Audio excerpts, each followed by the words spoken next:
From beyond the farthest reaches of our galaxy they come. Two brains pulsing with a strange energy. These space brains come to share their love of science fiction movies.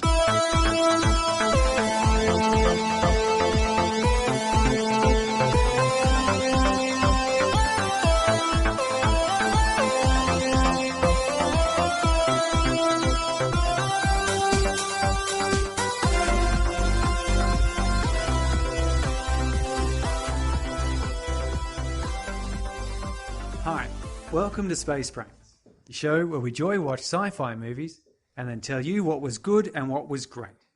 I'm Surrey and this is Mark. Hiya! Tonight we're talking about Cargo. It's a 2017 movie and it's all about that we're in Australia, where you and I are right now, Surrey, but it's post-pandemic.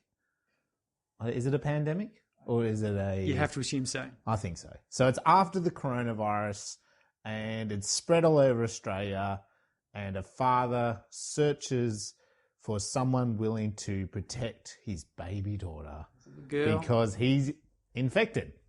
So I thought it was a great time crunch of a movie where we've got that set, amount of time that he's not going to get past. 48 hours. 48 hours. And his baby daughter, she's literally a little baby, and she has to be palmed off to someone, doesn't she? Otherwise, you'll probably rip her face off, as that guy says. We can hope. Eat her face off, that guy says. One of my favourite bits in this movie as well. So, guys, in case you're curious, this is a spoiler warning. We will be talking about all of the alleged face eating. So turn back now. If you haven't watched this film, watch it. It's a really good one. And then come back and listen to us tell you all about the cool stuff. Definitely. So what was your number one takeaway, Surrey, of Cargo 2017? Oh, geez. My number one takeaway is sometimes first aid kits aren't there to heal you. Sometimes they're there to kill you. Or maybe it's there to help other people. What was this said first aid kit? Sorry, I think you have to give it a little bit of context. Okay, well, there's this wonderful first aid kit which included some hand restraints. Yeah. Like those little plastic bindy ones, like handcuffs. A mouth guard. A mouth variety guard, of things. Always needed in a first aid kit. Something which at first looked like an EpiPen. Yeah. Except it's little image for directions, it's IKEA-style, wordless directions. I love show that you hold it up to the side of your temple and you press the button. And then there's like it sort of had a red zone around the head there. It did. Which is later demonstrated when the woman, she pulls out the little EpiPen and clicks it, and it's, I don't know, probably a 5 centimetre spike. Yeah. Drives out of it good and hard and quite solid. Yeah, I loved that approach, that sort of, attention to detail from the filmmakers that, like there is an outbreak like this, to this approach, a zombie outbreak, whatever you want to call it, and it's these little packs.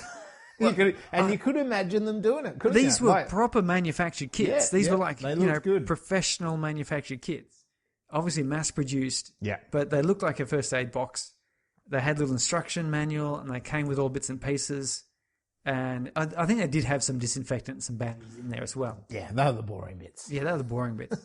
I love your description of them being like IKEA, because they were like dummy proof, which again is perfect from the government, isn't it? And the thing that got me about that is it was beyond. They'd gone beyond that point of, I hear that you shouldn't have ibuprofen with it. It's like, we're just testing the vaccines now. No, they've gone beyond that and said, basically, this is it. Yep, this is it. Here we go. We're going to mass manufacture these kits so that if you become infected, you can commit suicide easily and painlessly.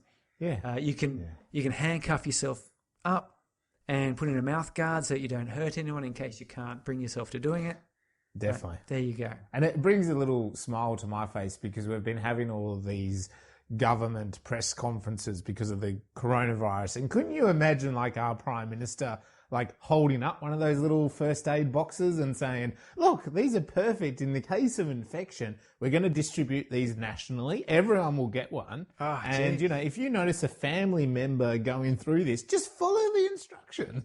It's got to be a grim time, Like- though, doesn't it? As a society, as a civilization, you have to have reached a pretty dark moment where this becomes... Because you could imagine DIY sort of little kits or people putting together these things like, small groups going, we're going to do this to... like they get the people who put together... They do food drives or they put together little clothing packs for the homeless who are going to be cold through winter. No, this was mainstream This is not government. that. This is the government sort of saying, well, basically, Yep. kiss your ass goodbye. Yes. If you're infected, it's too bad. This is the most help we can give you. Mm. Yeah, so that was a great little extra bit there, which I think because there's almost no zombies in this movie, which is really good because we've seen enough zombies. We know We know zombies. They don't scare us anymore. No.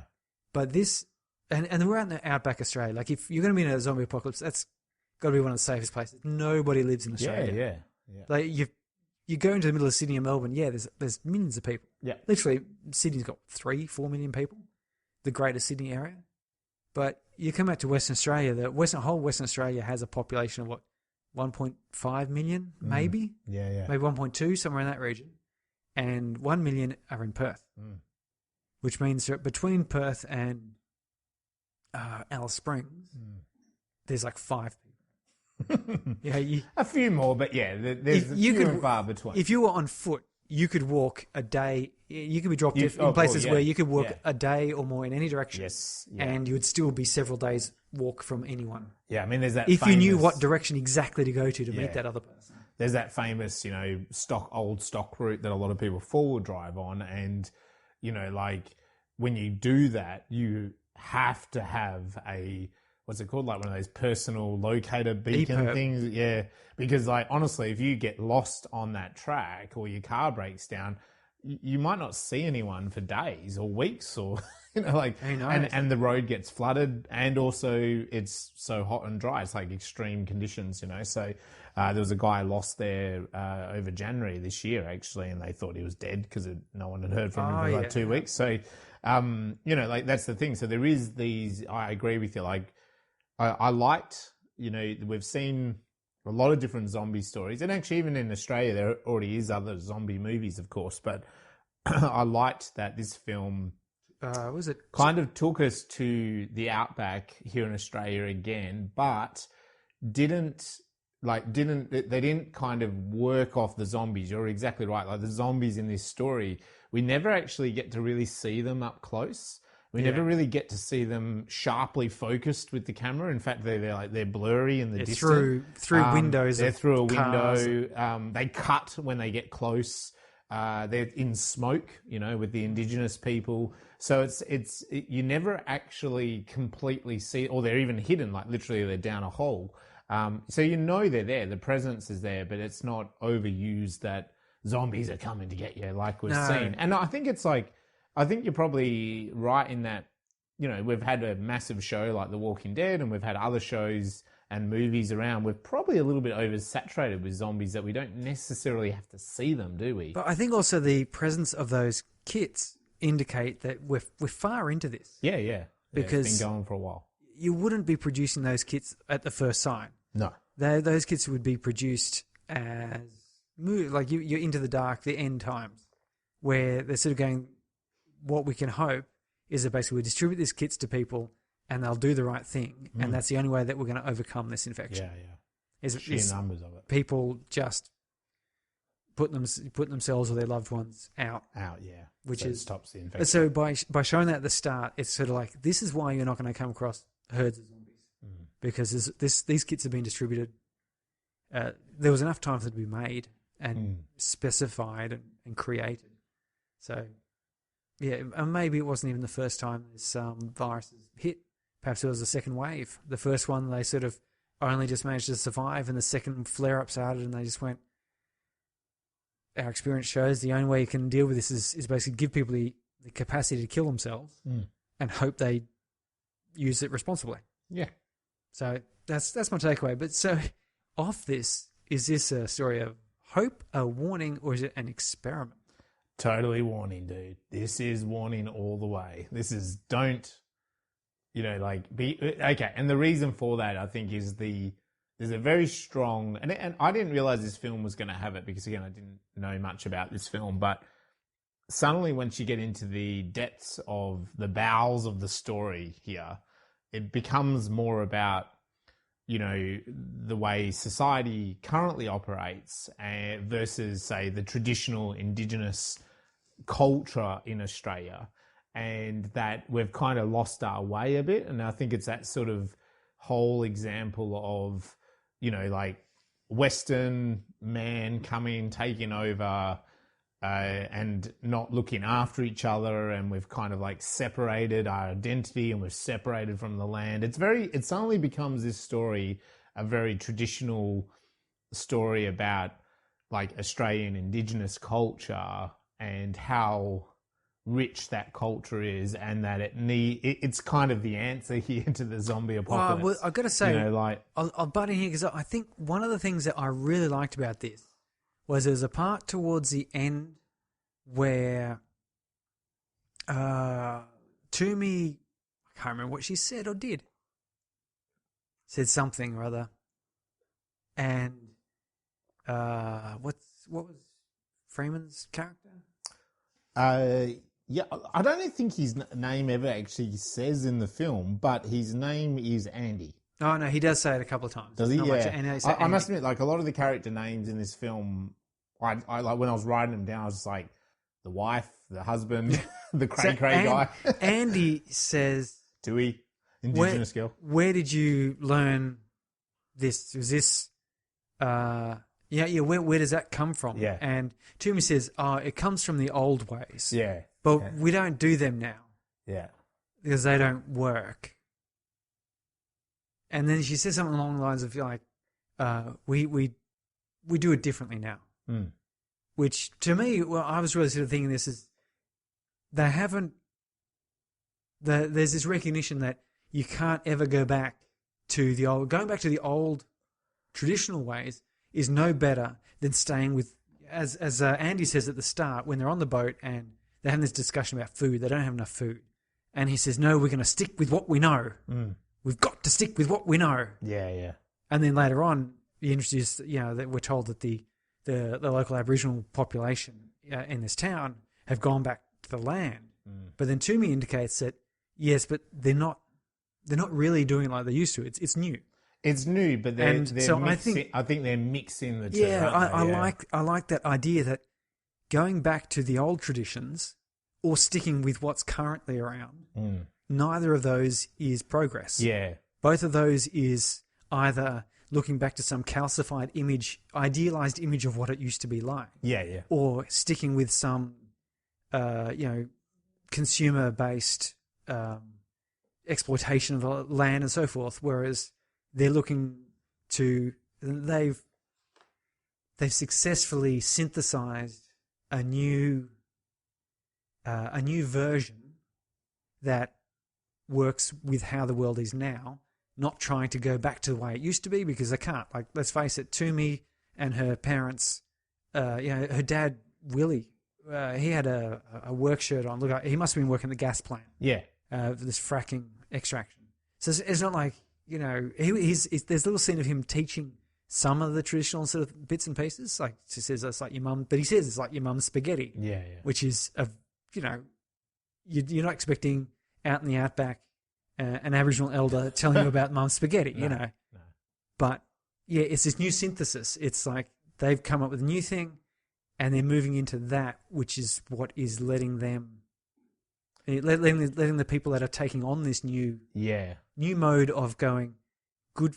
Get all the good stuff from the old ways and pick up some of the new stuff that's good and come up with something new. I really liked that.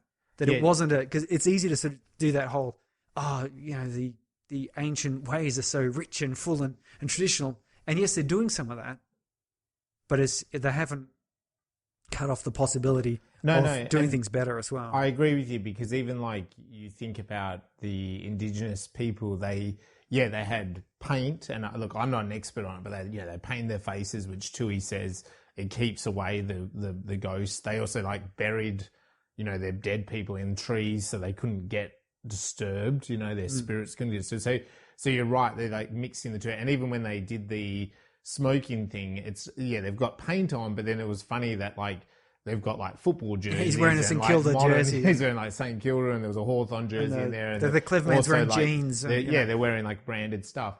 But what I was leaning towards is there's a great line in it from the clever man who says, "We're treating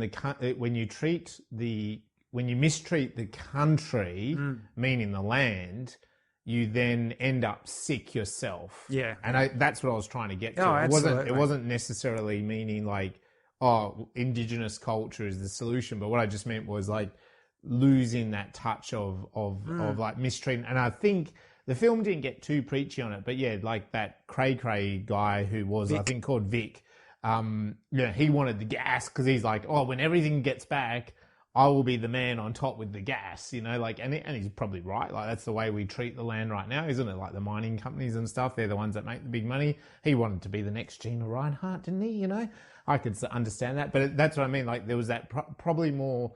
It's not so much like an argument, which has been done in other films of like white man versus the indigenous man and all that. It's more like probably more environmental, like like mistreating the land. And in this context, there was this kind of something to do with the gas fracking. You're right, like Willie, the indigenous father who was a zombie or infected and who does die at some point. He had the FIFO top on, didn't he? The high-vis top on, and it said Willie, and he's an indigenous guy talking about mum's spaghetti and stuff like that. So he's sort of doing a bit of both. So I mean.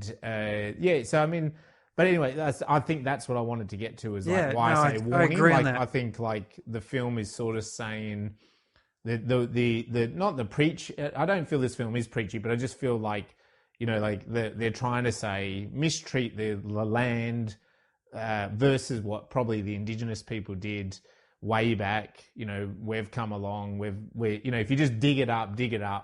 You're going to make the land sick, and at some point you are going to actually probably make yourself sick, which makes a lot of sense. Kind of implied a little bit, really, that the fracking was somehow involved. Maybe, caused it. I don't think it actually. They didn't really say that, but the fact that they included. I don't think there's scientific proof that fracking causes zombies. But they included. Well, yeah, maybe. Maybe. Who knows? Hey, I'm open to it. We can only hope. But it is a fictional movie, So it's a great, and I think that's what I liked about this film was that. There didn't have that, I suppose, punch you in the face with a particular message. No. But there was messages there which I think come from that. Yeah, you see that at the start, Andy is saying we should stick with what we know. Irony is, if they did stick with what they got, it probably would have been all right. And there's a lack of communication. When his wife said... It's a horror film, isn't it? 101. Like, we can't go on land because we'll die. Guess what the fucking whole movie is? He's on land. He has to go on land. And if only he'd spoken to his wife. When his wife said, is it all right? If he'd told the truth. If he'd said, look, there was something moving in there. There is something in there, but I got away. It was in the cabin and stuff. Yeah. So we probably should be happy with what we've got. Yeah. Don't go back. But they wanted to exploit a bit more, dig a bit deeper. Well, you saw it straight away, didn't you, on her face? She was like, I'm going over there and I'm checking it. I know. And from that point, the whole movie... Like, she's going to go over there. I had that bad feeling. I thought to myself, I know she's got to get gotten. Yeah. And, it's all it's got to go a bit downhill here. This is not it's not a movie of hope. There is hope in it. I think it's a hopeful... Yeah. There's a hopeful ending to it, but... Yeah, it's to me the warning is like if you interpreted this film on what it's saying, that's what to me it's like saying if you don't look after the environment, you're going to make yourself sick, and that's pretty obvious, I think, anyway. But we all do it, don't we? We drive cars and we burn carbon and blah blah blah. So that's where I think the warning is, not so much we change things, and we can get into some things a bit deeper into that later on. But if you agree, disagree, hit us up on our socials and tell me what you think. Tell me whether you think it's a hope, warning, or experiment. So what have you been up to, Surrey? creatively? Anything branching off Gravity Undone? I've been updating our You've website. contracted Josh Rogan onto Gravity Undone. Yeah, it's Joe Rogan. Yeah, I couldn't get Joe Rogan. I got Rogan. I got Josh Rogan. I thought it was Josh. He doesn't.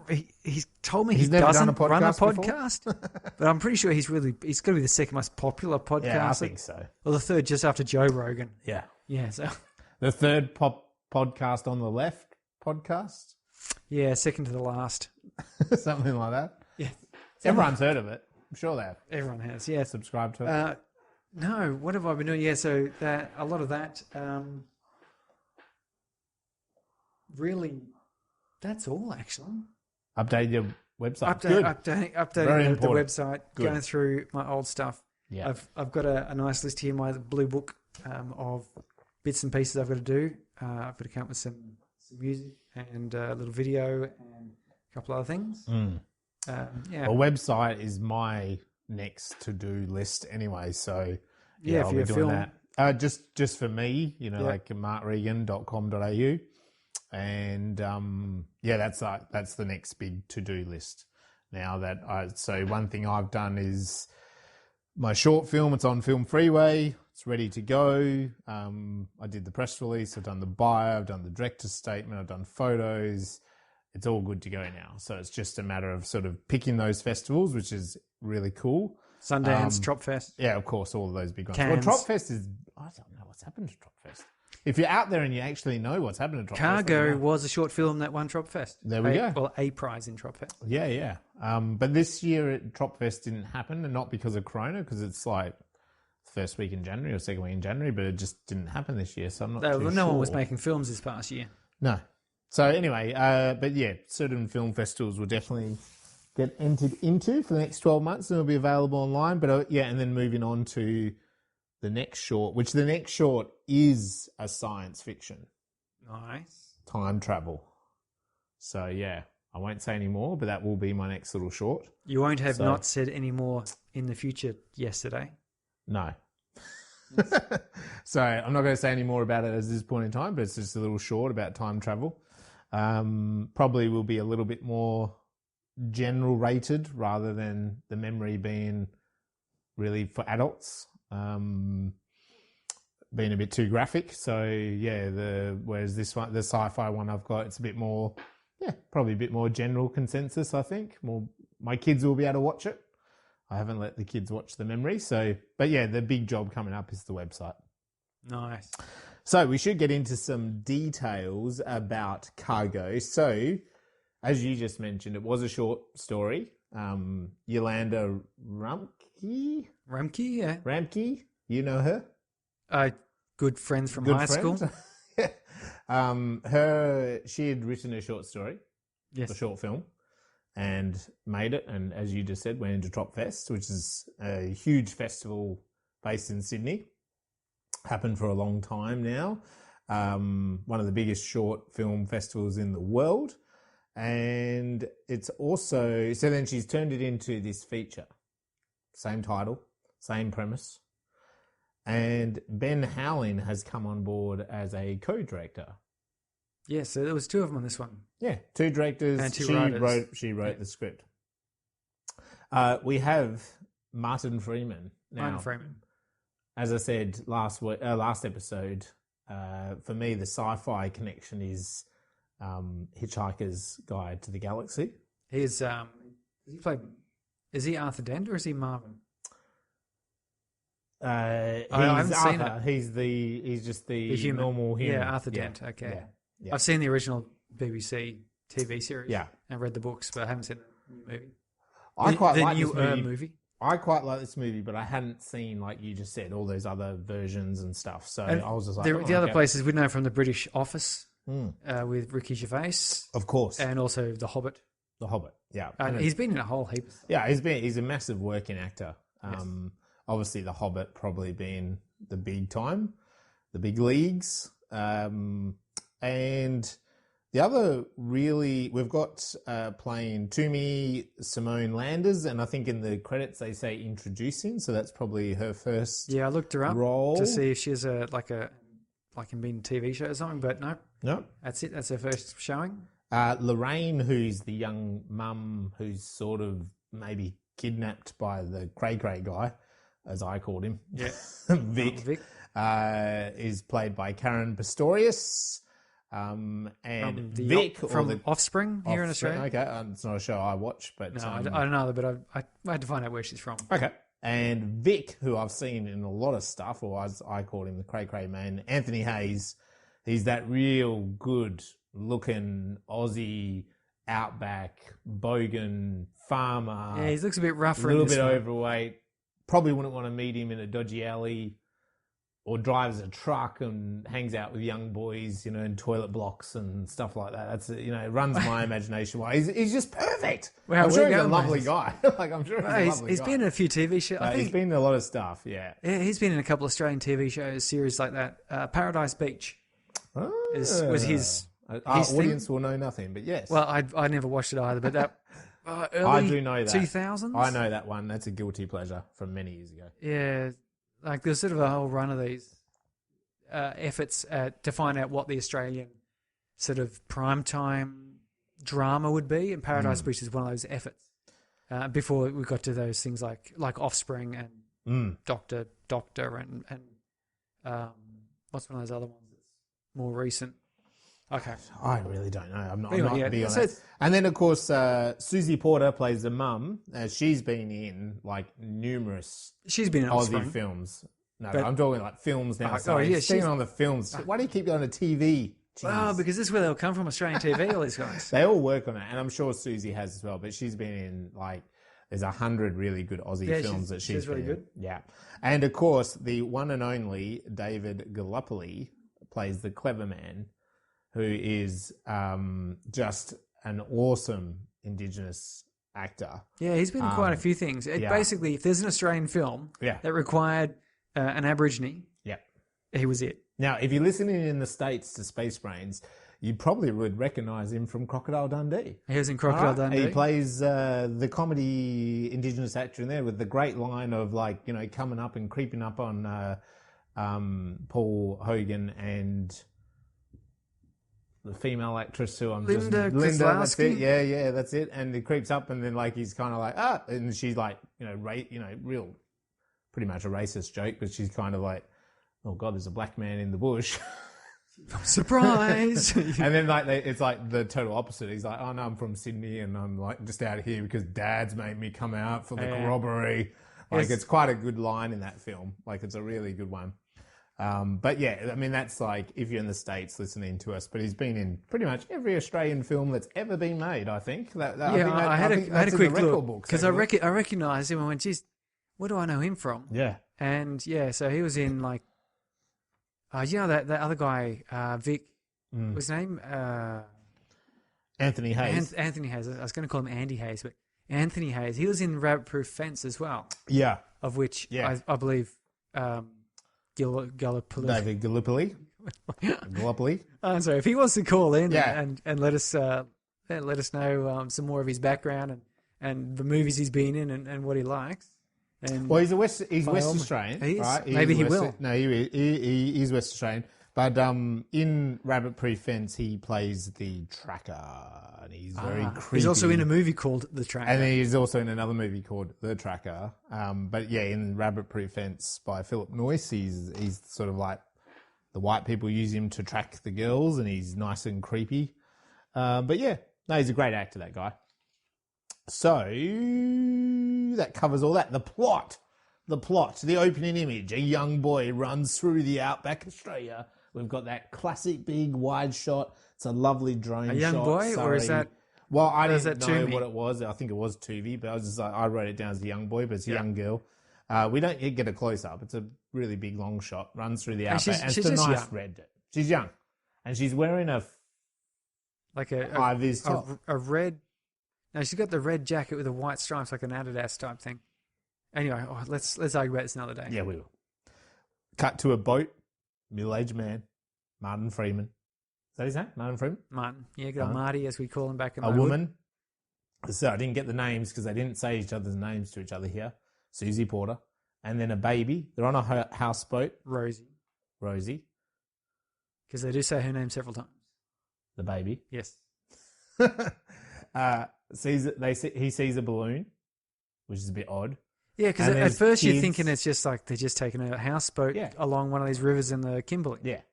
And he sees a balloon, and then there's kids on an embankment, and they're like having like a little party and giggling and laughing. And so he smiles, and then he he leaves his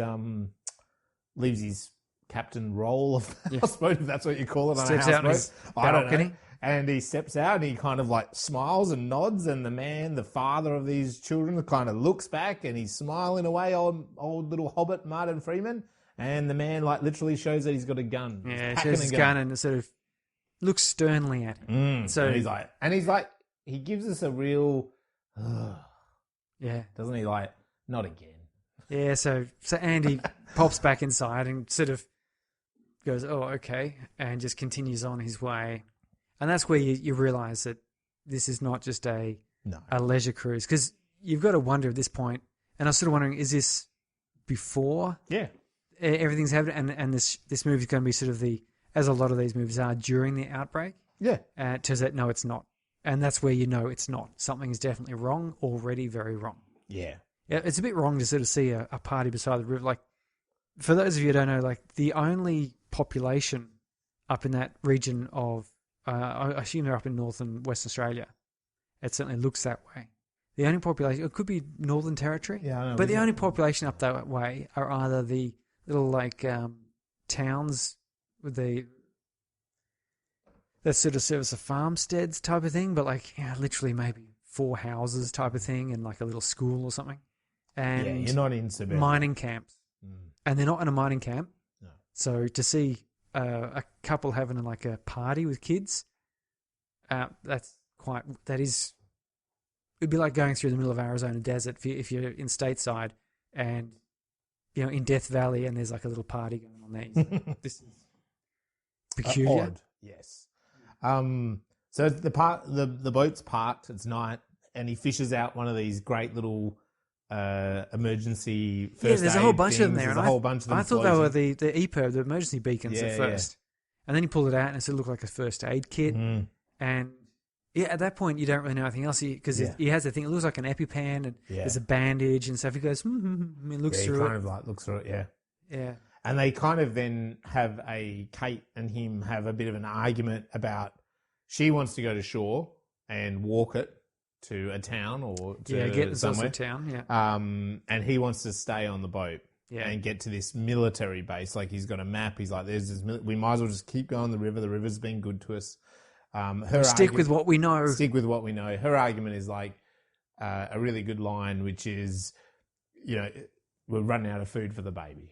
Like the baby's going to starve. I think she says the baby's going to starve to we'll death or something. Stick with this until it's absolutely necessary to get off. Yeah. And she says, does that happen before or after Rosie starves to death? Which was a lovely line. That's a mic drop moment, isn't it? Because he doesn't have a comeback. It's just kind of like, that's a really good point.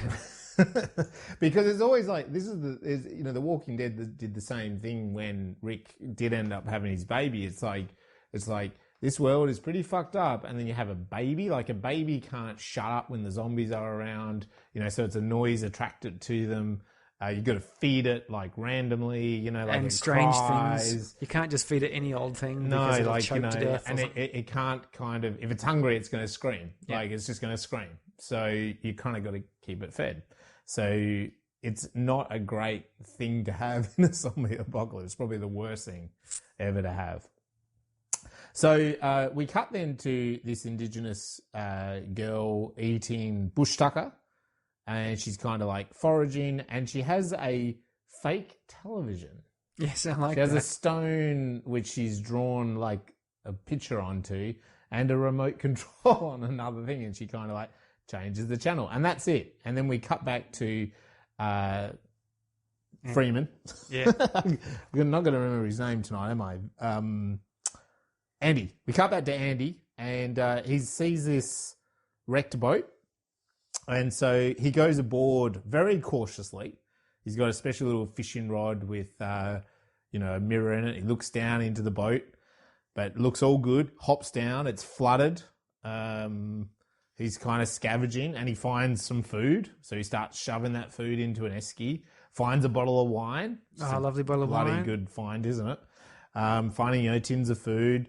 And but as he's doing it, he gets the sense there's something in the cupboard or something. He hears like a bit of a noise. There's a bit of a noise behind this door, so he goes, So he kind of fangs it out of there. He quickly gets out of there and gets back. And then so now he's back and he does a great little joke with his wife, like pulling in a fish and it's a tin of tuna. Yeah, And he's like, I went across to the boat. It was okay. We've got enough food for... He says he's got enough food for like 3 months. I was like, geez, there's a lot of food. Doesn't seem like much food, but anyway. Yeah, it's just like one esky full of food. You go, Well, okay. 3 months. Jeez, that would last me a day, but okay. 3 days, maybe? But anyway, they're happy, aren't they? Now they're a happy couple again. They had their little fight, sorry. Now they're happy. But she eyes off the boat. Damn it. Well, he's got his whiskers growing, and she asks him, do they have a razor?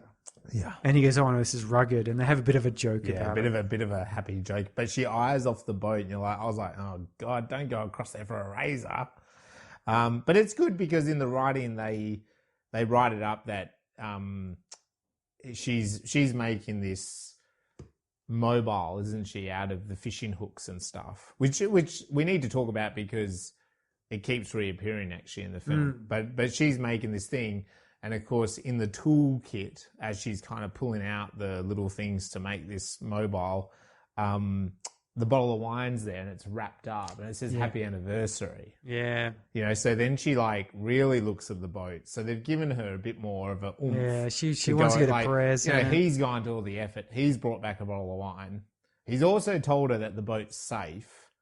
And, he's gone for a bit of a lie down. So what does she do? She goes across and she hops down into the boat. She again is very cautious. She looks around, but because he said it was safe, she's looking and she finds a razor. Beautiful. That'll be a good joke. That will be a good joke. That would be good. And with that as well, we hear some noise in the cupboard, which she does. She tries to fang it out there, but she doesn't make it. Something grabs her. We get the last shot of her coming up out of the manhole, the hatch. But then she sort of falls back. Something grabs her, yeah. Yeah, we don't see, but she falls back, and then the next thing we have is Andy waking up and picking up Rosie and walking out looking for Kate, is it? Yep. And sees that there's sort of a little pool of blood and some bloody footprints on the ground, and a razor fallen on the ground, and he follows them to the bathroom where he bangs and says, let me in. He finally gets in, and she's there. She's got blood all down her leg, and he looks, she's been bitten on the leg, and it's, I don't know if there's like some sort of a reference human bite that all of these things go off, but all these zombie bites from all the movies and TV shows all look the same. They do, don't they? And I've not been brave enough to Google for a reference of what a human bite looks like, but you can tell. Well, I'm experienced enough to know what a human bite looks like from zombie movies. Well, because it's like you can see there's an impression of teeth, but unlike a shark bite or unlike a snake bite or a crocodile, or a dog bite. A dog bite's even another example. It's the impressions are not like super deep. They're not super chunky, but it's enough of a chunk of flesh has been ripped off. Scraped out. But it's sort of like a small chunk, which when you think about human teeth, it's probably what it would be like, wouldn't it? Like it would be a small chunk because we don't have big sharp, canines. Pointy we don't bits. have huge sharp things. In fact, I saw this whole program, which is a whole other thing about humans probably shouldn't even eat meat because we don't really even have the teeth for it. That's where we invented knives and forks. But anyway, that's a whole other argument. Let's stop. But versus those other animals that have big teeth that can take a big chunk out of it, So but you're totally right. It's this whole thing of zombie bite all look the same. They're very pussy and they're very so much blood. Considering it was really it would only be a surface bite, a relatively superficial thing that wouldn't get in the meat. Like you do have some big arteries in your leg, but they're famously sort of from your groin down to your knee, and they're inside the meat. The other thing I never understand, is okay, so she's climbing out of the hatch, something grabs her and pulls her down, why? And this is nothing as this film, but because they do. I've seen in The Walking Dead, it's the same thing, and in other shows, it's then just one little bite. You would think that a human wanting to bite someone would probably get a few little like nibbles in, wouldn't they?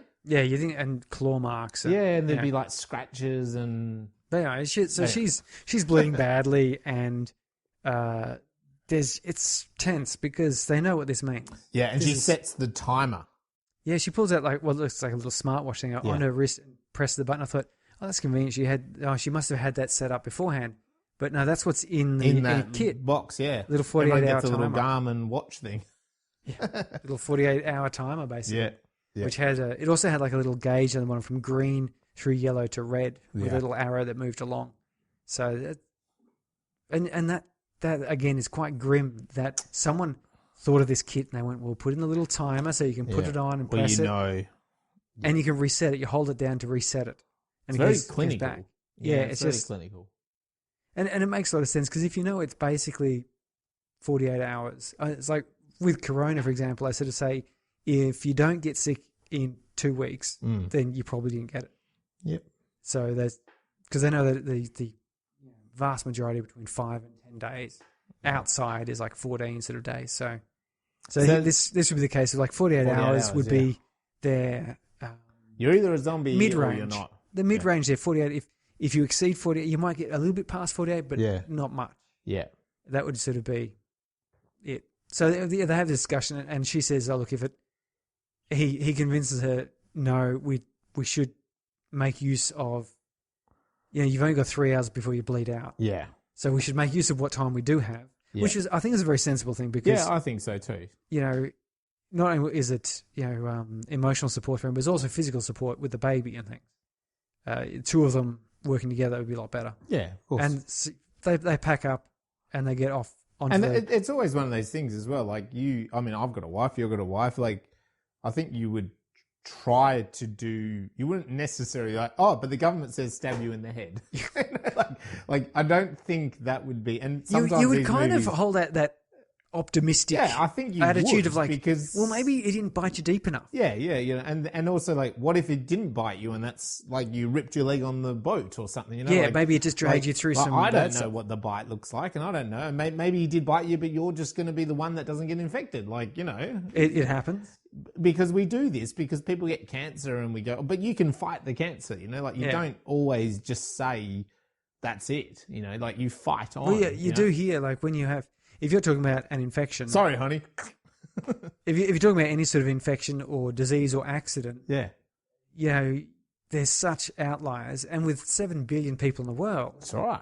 1 in a million chance it's going to occur 7,000 times. That's right. So even 1 in a million chance or 1 in 1 billion chance is still going to happen 7 times. So if you had a 1 in a billion chance of being the one survivor of this...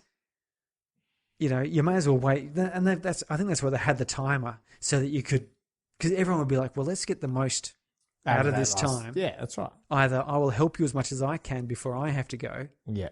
Or if this 48 hours beeps and I'm still ticking along. Yeah. Well, what's the know?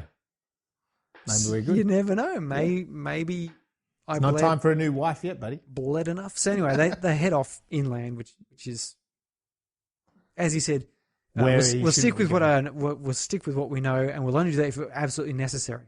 And sure enough, the plot provides the absolute necessary for them. That's right. Because and it was one of those nice teasers, and it's just a beautiful setup in this film that he gets the esky full of food because there was this tense moment like, we're going to run out of food. We don't have enough food to get to the military base. We're going to have to do something. And then here's this gift of food, it's like. Problem solved. And so you think, you feel a little bit relieved, but in the back of your mind, you're going, well, we're only in the first 12 minutes. There's only the first 10 minutes of the movie. By minute 15, there's going to be something, yeah. Well, sure enough. By minute 12, yeah. By minute 15, they're heading off. They're down on the road. Minute 12, she's sitting there going, oh, I'm bleeding. Yes. Yeah, so it was a nice tease because they didn't have to have that. They could have just had him... go over there and not find food and get bitten. That's right. Or her go over and not find food and get bitten. But the writers kindly enough gave us that little brief glimpse of hope. They did. And a little bit of happiness. He got the bottle of wine. There's a bit of a joke. Yeah. They're suddenly relaxed. Just the perfect time to stab you in the guts. Yes. So as they walk, they do come across burnt corpses. Yeah, like that are kind of like mounds as well. They're Yeah, sort there's- of like curled up on the with ground. like a It looks stick like the through the head. head. It's a bit weird. It's so like- weird at that time, and I was sort of going to that's what the heck. I you was know? odd. There's something odd about this scenario. And then we get the Indigenous girl that is Tui. Again, don't know her name at this point, but she's drawing pictures. And one is like of a family sort of thing, and then the next one is of a person with their head in the sand again. Yes, which is So, a nice like, metaphor, isn't it? Like, Yeah. a little bit obvious metaphor, that one. Yeah, and then which is like, I was very much like, okay, like this is all sort of, I hadn't seen that, like this is the thing, zombie, but it's like, oh, this is a different take on a zombie thing, which is good because you want something different, of course. And then she like takes a rabbit and throws it into a hole in the ground. Yeah. And you don't say, again, you just see her, she throws this rabbit into a hole and you just hear this munching sound. And she covers her ears. She covers her ears. Yeah. So you know she's feeding a zombie or something like that. Andy and Kay find a car. Yeah. And there's a great little sort of like, they're putting the baby in the car and he's putting petrol and they're trying to find the keys. So he finds the keys under the car with the petrol thing. And he's put petrol in the car. She hops in the car to feed the baby and kind of keep it quiet. She sees the zombie and obviously not wanting to make a lot of noise, like puts the indicator on, sort of like a little kind of thing. And again, we can see the zombie through the window, but not very clearly, but it's getting closer and closer. But he notices the indicator and he kind of like bolts it into the car and takes off. Yeah, and they take off and they're rolling down the road. It looks like they're going to be having fun. It does. And at some point here, we go back to Toomey, who's chucks a snake in the hole. And he covers the ears, no crunch, crunch, crunch. Yeah, where's the bloody So she zombie? looks down in the hole and like, oh. And we get They pull up and the she driver changes pulls the up, nappy. yeah. She wants to change the nappy on the bonnet, and that's a nice like moment because he's kind of in the car and she changes the baby on the bonnet, and he's like, he sort of puts the map up, and then he like, it was really quick, but as he drags the map down, then she's not there, and the baby's just on the bonnet. It's playing off that good cliche or the expectation, the trope of they're not there type of things. Often, and it's done every single time. Someone walks into a bathroom, they open the bathroom mirror, cabinet, and then they close it. And they close it, and there's something in the mirror. And this is the same sort of thing. You got the same feeling that he's got the map out, and then it's like he holds it up and it obscures the camera, so you can't see it. It came down, you can see she's got the baby, and they waves. Yeah. And so he looks down at the camera map and picks it up again and moves it down, and she's gone. Yeah. And so you're kind of expecting either there'd be a zombie or she would have turned and is attacking the baby, or you don't know. There's got something horrible. Yeah. And so he jumps out and runs around and grabs the baby off the bonnet because you can't leave a baby lying on a bonnet. It's going to dangerous as well. Isn't roll off the bonnet. Mm. I suppose that's sort of your first concern.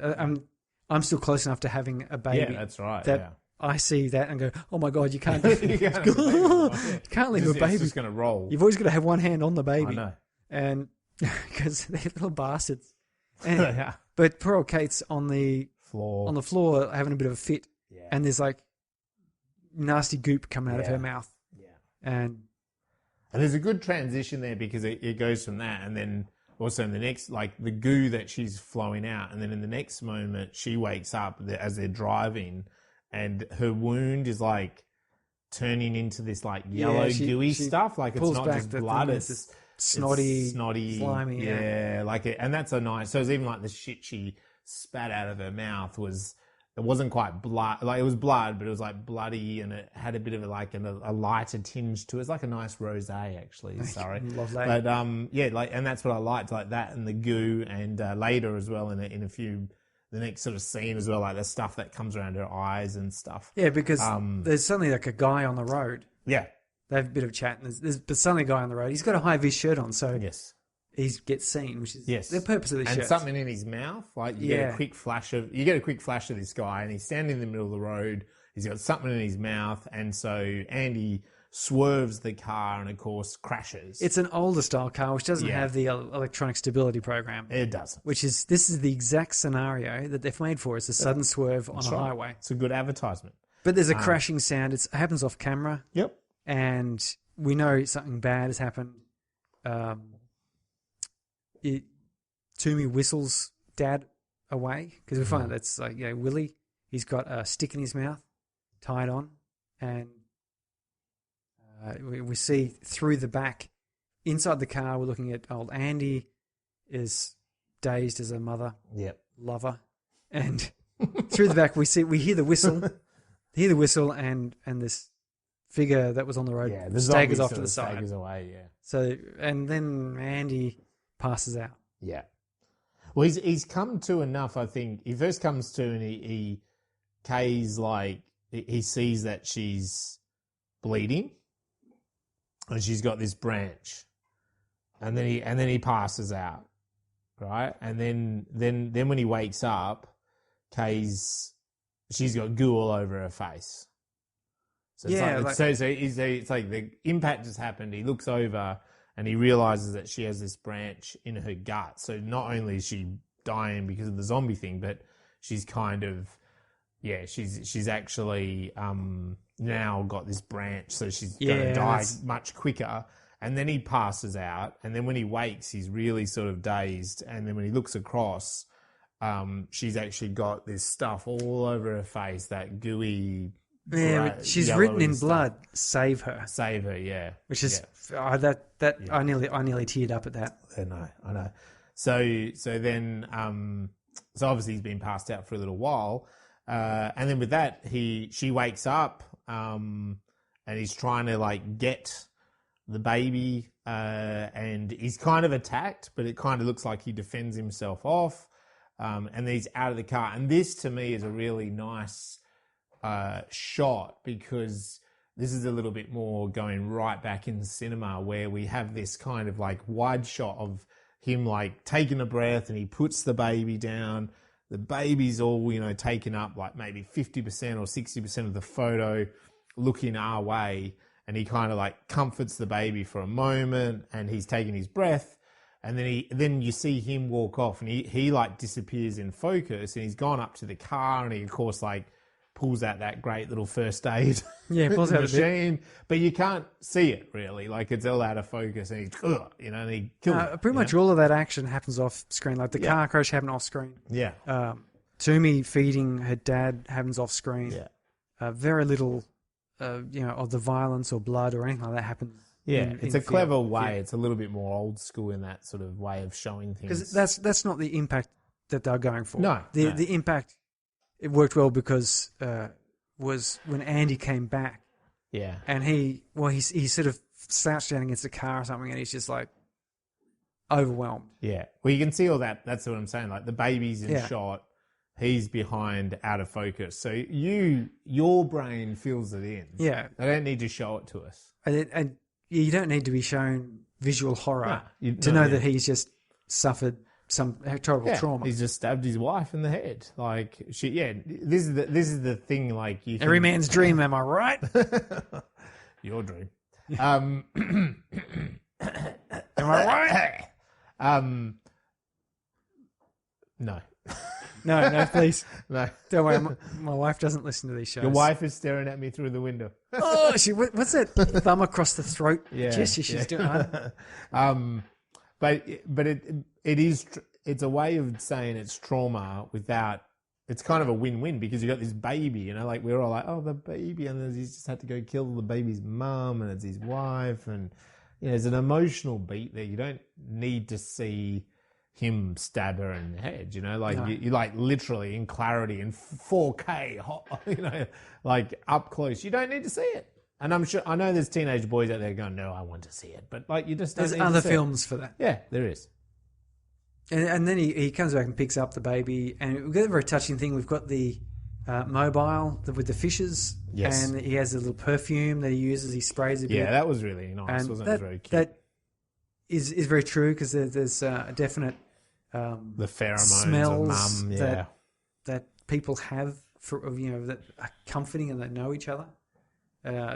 And so that was nice. And he starts marching off with a baby. He does, and he sees the zombie, the Willie, that was on the road, and he's like, "Oh, hey mate, I'm gonna fucking what you doing?" And he comes up, and as he's sort of getting closer, and Willie, then he's like, "Oh shit," like you are one of them, you're infected. And then Tui kind of comes behind and says, "That's my dad." Yeah, and leave my dad alone. Leave my dad alone. And she cuts her hand. And I really liked that. It's like she cut her hand and smears it on the tree. Yeah. So that then Willie's like, "Oh, blood." And so Willie starts following Tui. And so Andy realizes like, "Oh, okay, yeah. Something, that's complicated." That's not as kind of as clear cut as I thought it was going to be. Yeah, and he's not an action hero, so No. So he's not getting stuck in there. And he then comes across this indigenous camp, like a little country. As I said, there's town. all townships. Yeah, It consists of a few houses. This is where the hospital supposedly was. yeah. And he goes into the school. You can tell it's a school. There's like Classroom. pictures and classrooms and stuff. Desks and stuff. Yeah. And this woman greets him in the dark room by turning on a lamp. And, then she's actually pretty friendly and she helps him. And they have a talk and she said she was a teacher.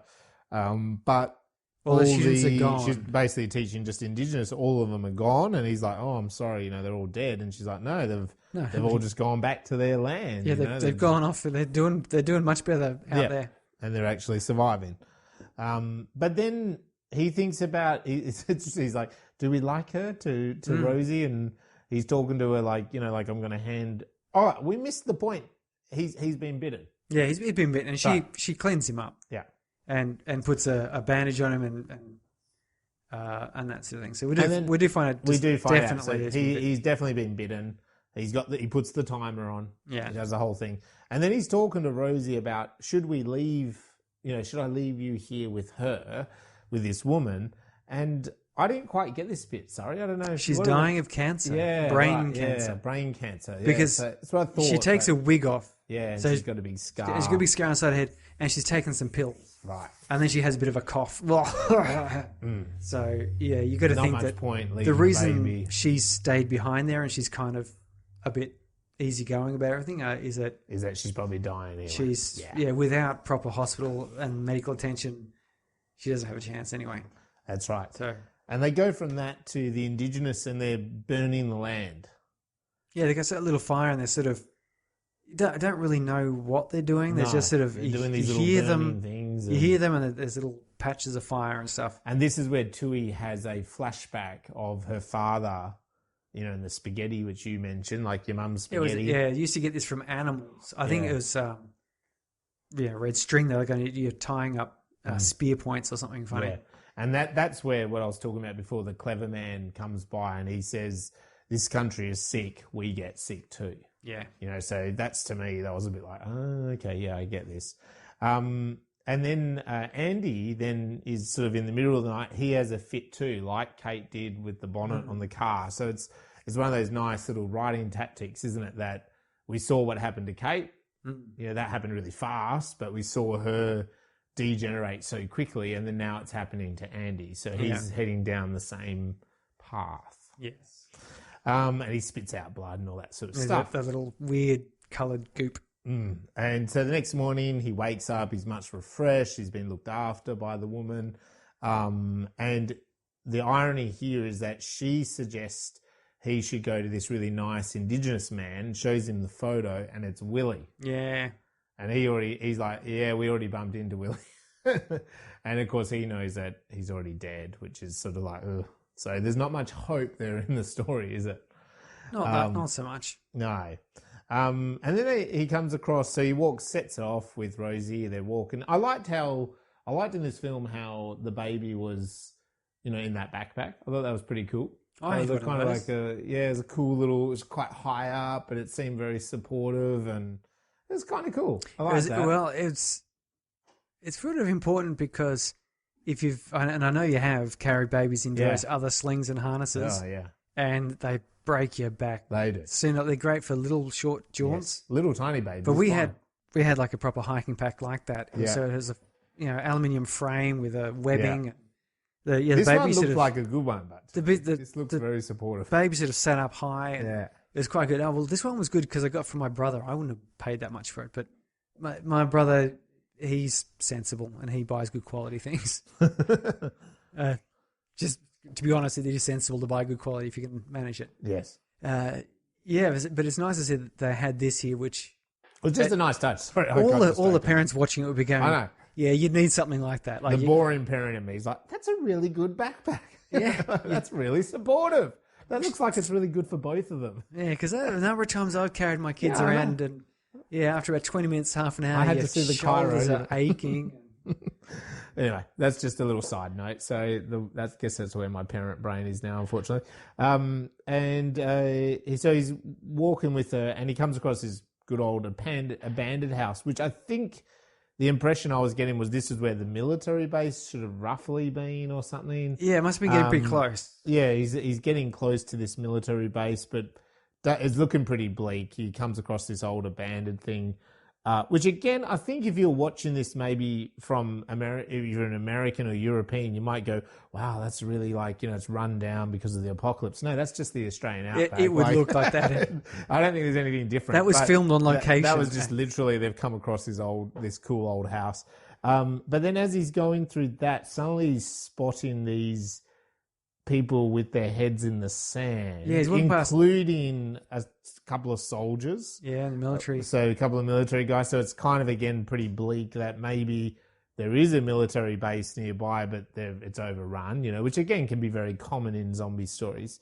And suddenly comes across this ute and there's a man stuck. He's sort of stuck down this hole with gas bottles or something.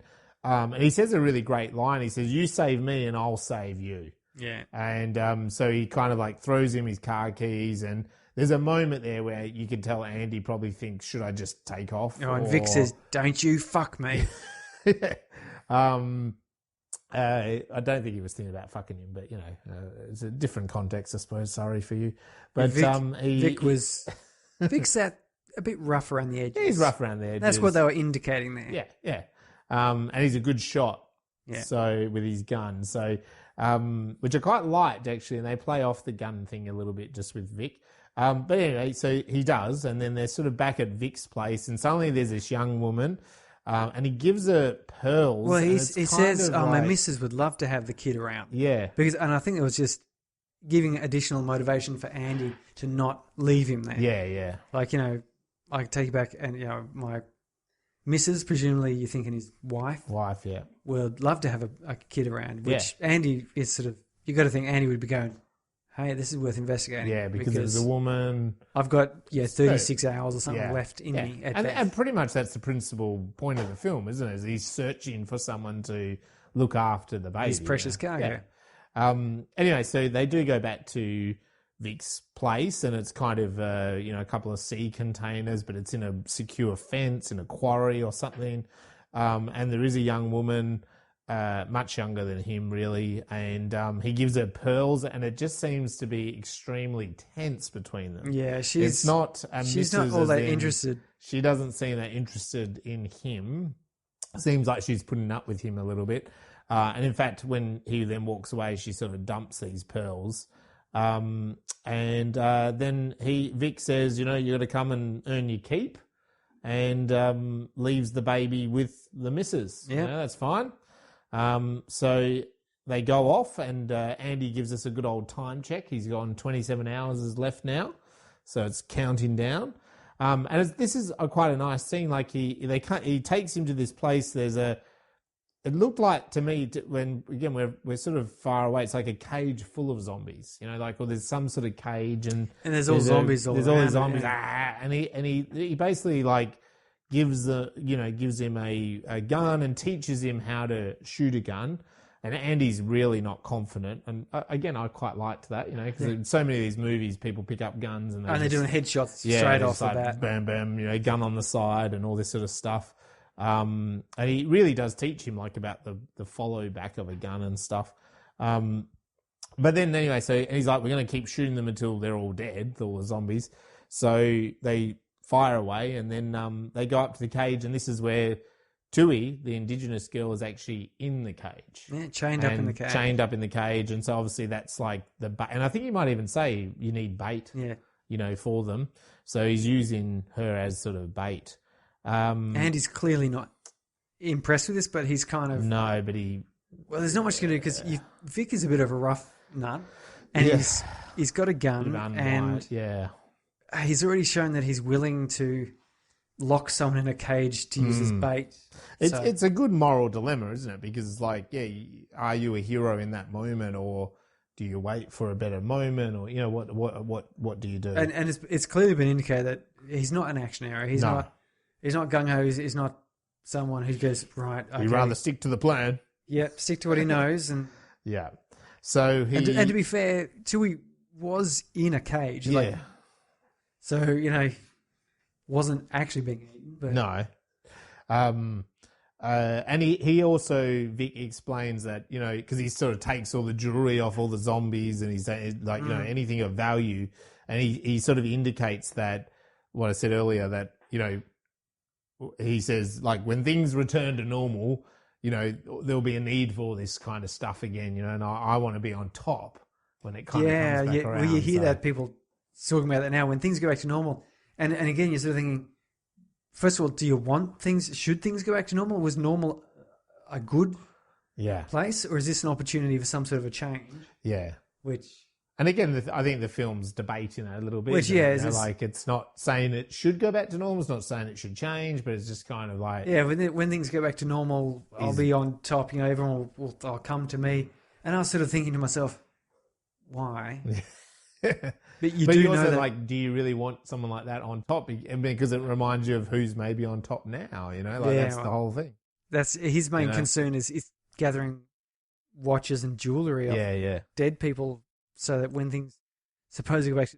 The dumb thing is, of course, and I was thinking this, is if the world has been so depopulated, I mean, it's a bit hard to tell, though, because as I said, we're out in the deep outback, and they did mention early on when they're going up the river saying, we might have outrun it. Yeah. Which is, you've got to, so it gives you the impression that basically back in the cities areas, it's gone to hell. And as I said, they've got these kits made up and distributed. So clearly shit's gone down. But you've got to think there's so many resources. Like you're thinking of this weird, you're in basically after the zombie apocalypse, you're in a post-scarcity world. Yeah. Really you are, because you've got some jewellery. Yeah. Why? Why? That's first of all, that's the least of our interest at the moment. We're more interested in, I don't know, food and water. Food, water, that sort of thing. Skilled professionals, labours. I don't know what a bracelet is going to do for me, or a bit of gold. Gold. What do I do with gold? Can I eat that? No. But even after that, that's just going to be lying around. Yeah. The whole banks and jewellery stores would be unpopulated. Yeah. So it does show this weird greed mentality, this hoarding of what he thinks is valuable. Yeah, no one hoarded when we just had the coronavirus, did we? Without recognising what actually might be valuable. Toilet paper. Toilet paper, that's right. It's just, nobody understands that. Everyone I talk to, I don't understand it. No. I've not found anyone who said, oh, I do. The reason is I did this, I got 50 blades because I've got 6 bums, and I've got IBS. I know of one person who did it, and I said that to them. I said, so what was the point in doing that? And they were like, oh, just because other people were doing it. Well, that's the problem, isn't it? It's like literally, and I joked with them. I was like, so just because everyone else was doing it, you jumped on board and just did it every day. The problem you have, that you had so much toilet paper that you don't know what to do with it. The problem is you get a certain threshold, because you've got to admit, okay, so one person is stocking up and you kind of go, oh, silly person. And then you see 3-4 people stocking up for whatever reason. Oh, yeah. And the shelves are depleting. Right? Mob mentality. Shelves are depleting. There's some threshold point where you go, don't know how long it's going to be before they get back. I'm going to have to get a couple myself. Yeah. Simply because if I don't, I'm going to miss out. Yeah. And then that's it. It's over. Once you reach that, it's like a bank run. You know, when people think, it doesn't have much these days, but when people think a bank is going to run out of cash. Yeah. It doesn't have much these days because the banking rules have changed, but then people go withdraw their money. So they've got their cash because the banks don't keep 100% of deposits. They lend it out. Yeah.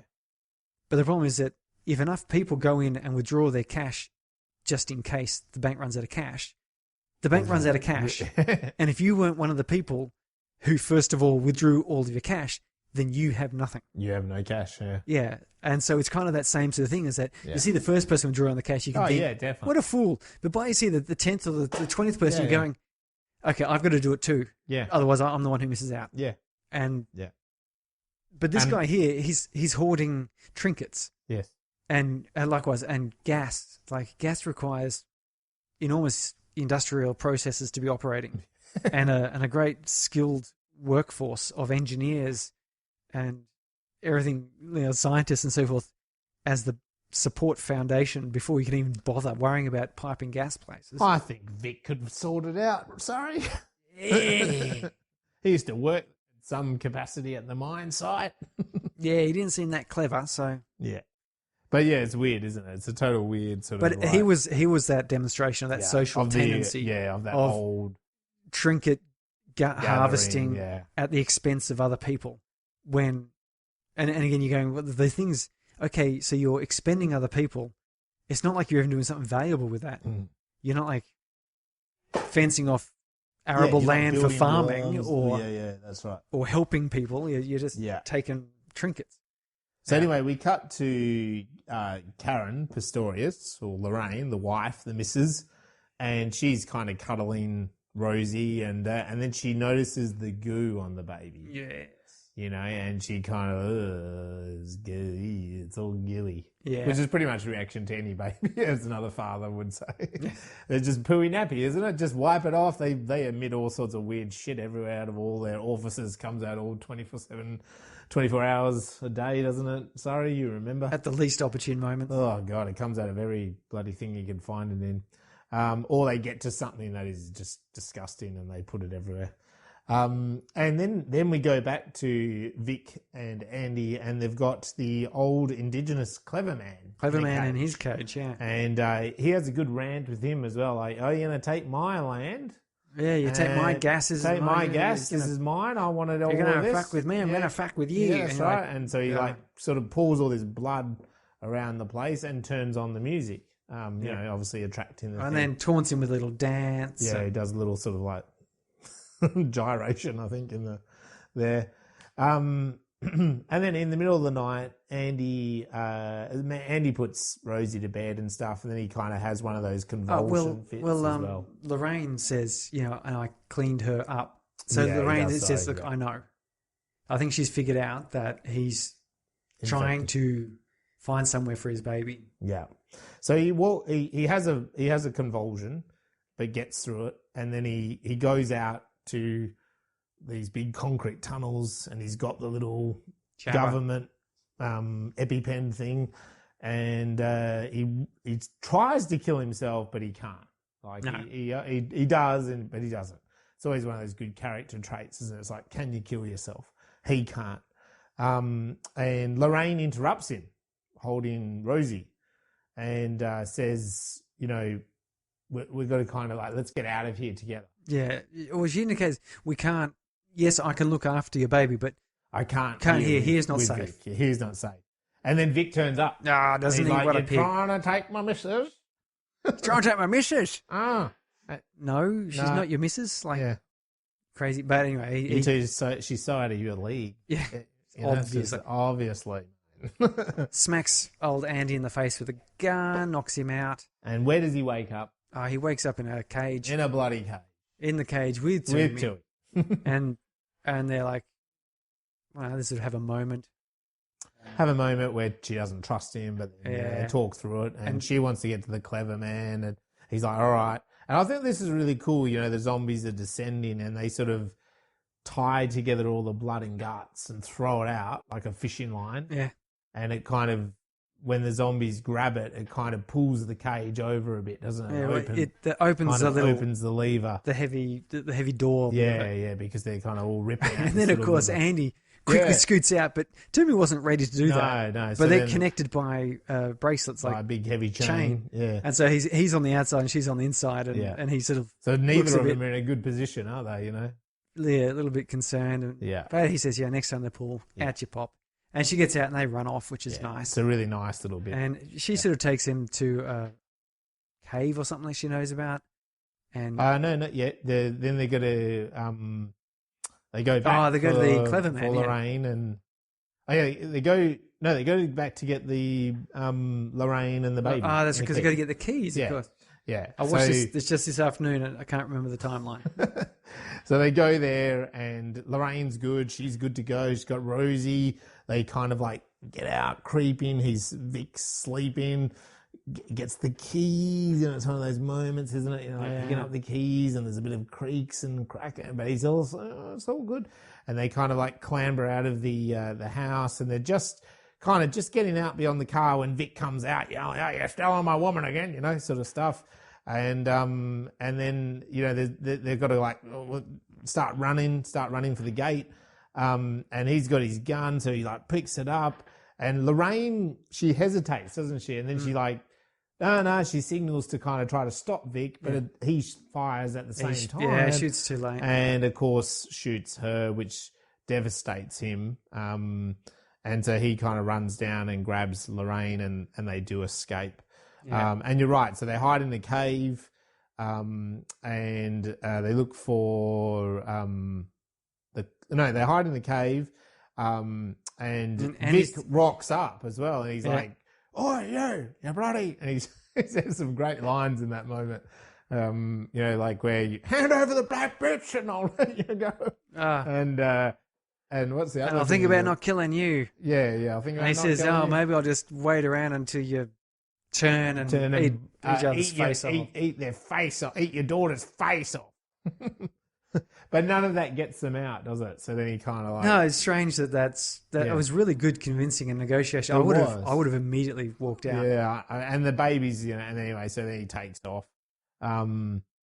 He had a real good rant. Like it was, he was I thought it was off. Really good. He was pissed off. And Andy's sitting there trying to smash the chain with a rock. Yeah. Which, like, it doesn't take a genius to realize you can't do that with modern steel chains. Me caveman. You'd need a pretty decent rock to do that.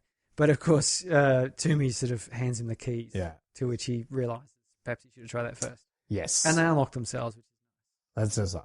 Then it's the middle of the night, and Tui wakes up to Andy licking a trickle of blood that's coming down the cave wall. Yeah, and he's kind of really like, he's really out of it, isn't he? He banged his head on the wall, and then he's like kind of...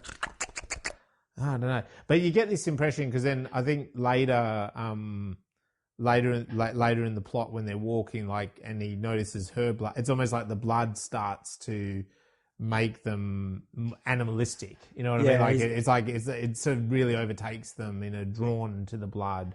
So this is maybe his first taste of like just sniffing out blood, and all of a sudden he's licking it, and he doesn't even realize he's licking it. Yeah. So we get a bit of that, and then they it's creepy, that bit. Right? That was a real creepy They head moment. off. They head off for Clever Man, but he's gone. He's gone already. He's out of the cage already, so he's too clever for a cage. Well, we don't know if he's dead or not. But he's not there. He's not there. We do find out that he's fine later on. Yeah. By fine, I mean traumatized, but otherwise physically well. Yeah.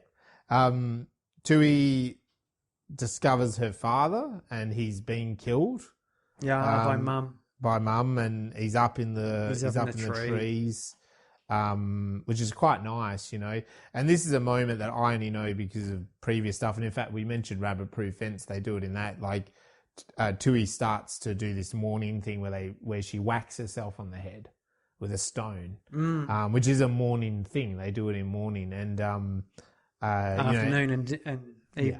No, come on. Not that morning. Not that morning. No. Grieving. She's unhappy, so she bangs herself with a rock. Yeah. And she explains that later, though, which is nice. She does. Nice to explain but because it was otherwise... good because Andy, he does the real, like, what the bloody hell are you doing? Like, what do you think you're doing that's that one. So if we fast forward here back when they're in the caravan, forward to the caravan. Yeah. He says, what's the deal with the stone? Yeah. And she said, that's from the old... That's ways. the old ways. Yeah. And I can't remember what she says though. She's like, that's from the old ways, and that's where she indicates. But we don't It doesn't work. We don't do all the old ways anymore. Yeah, like it's a waste of time, sort of thing.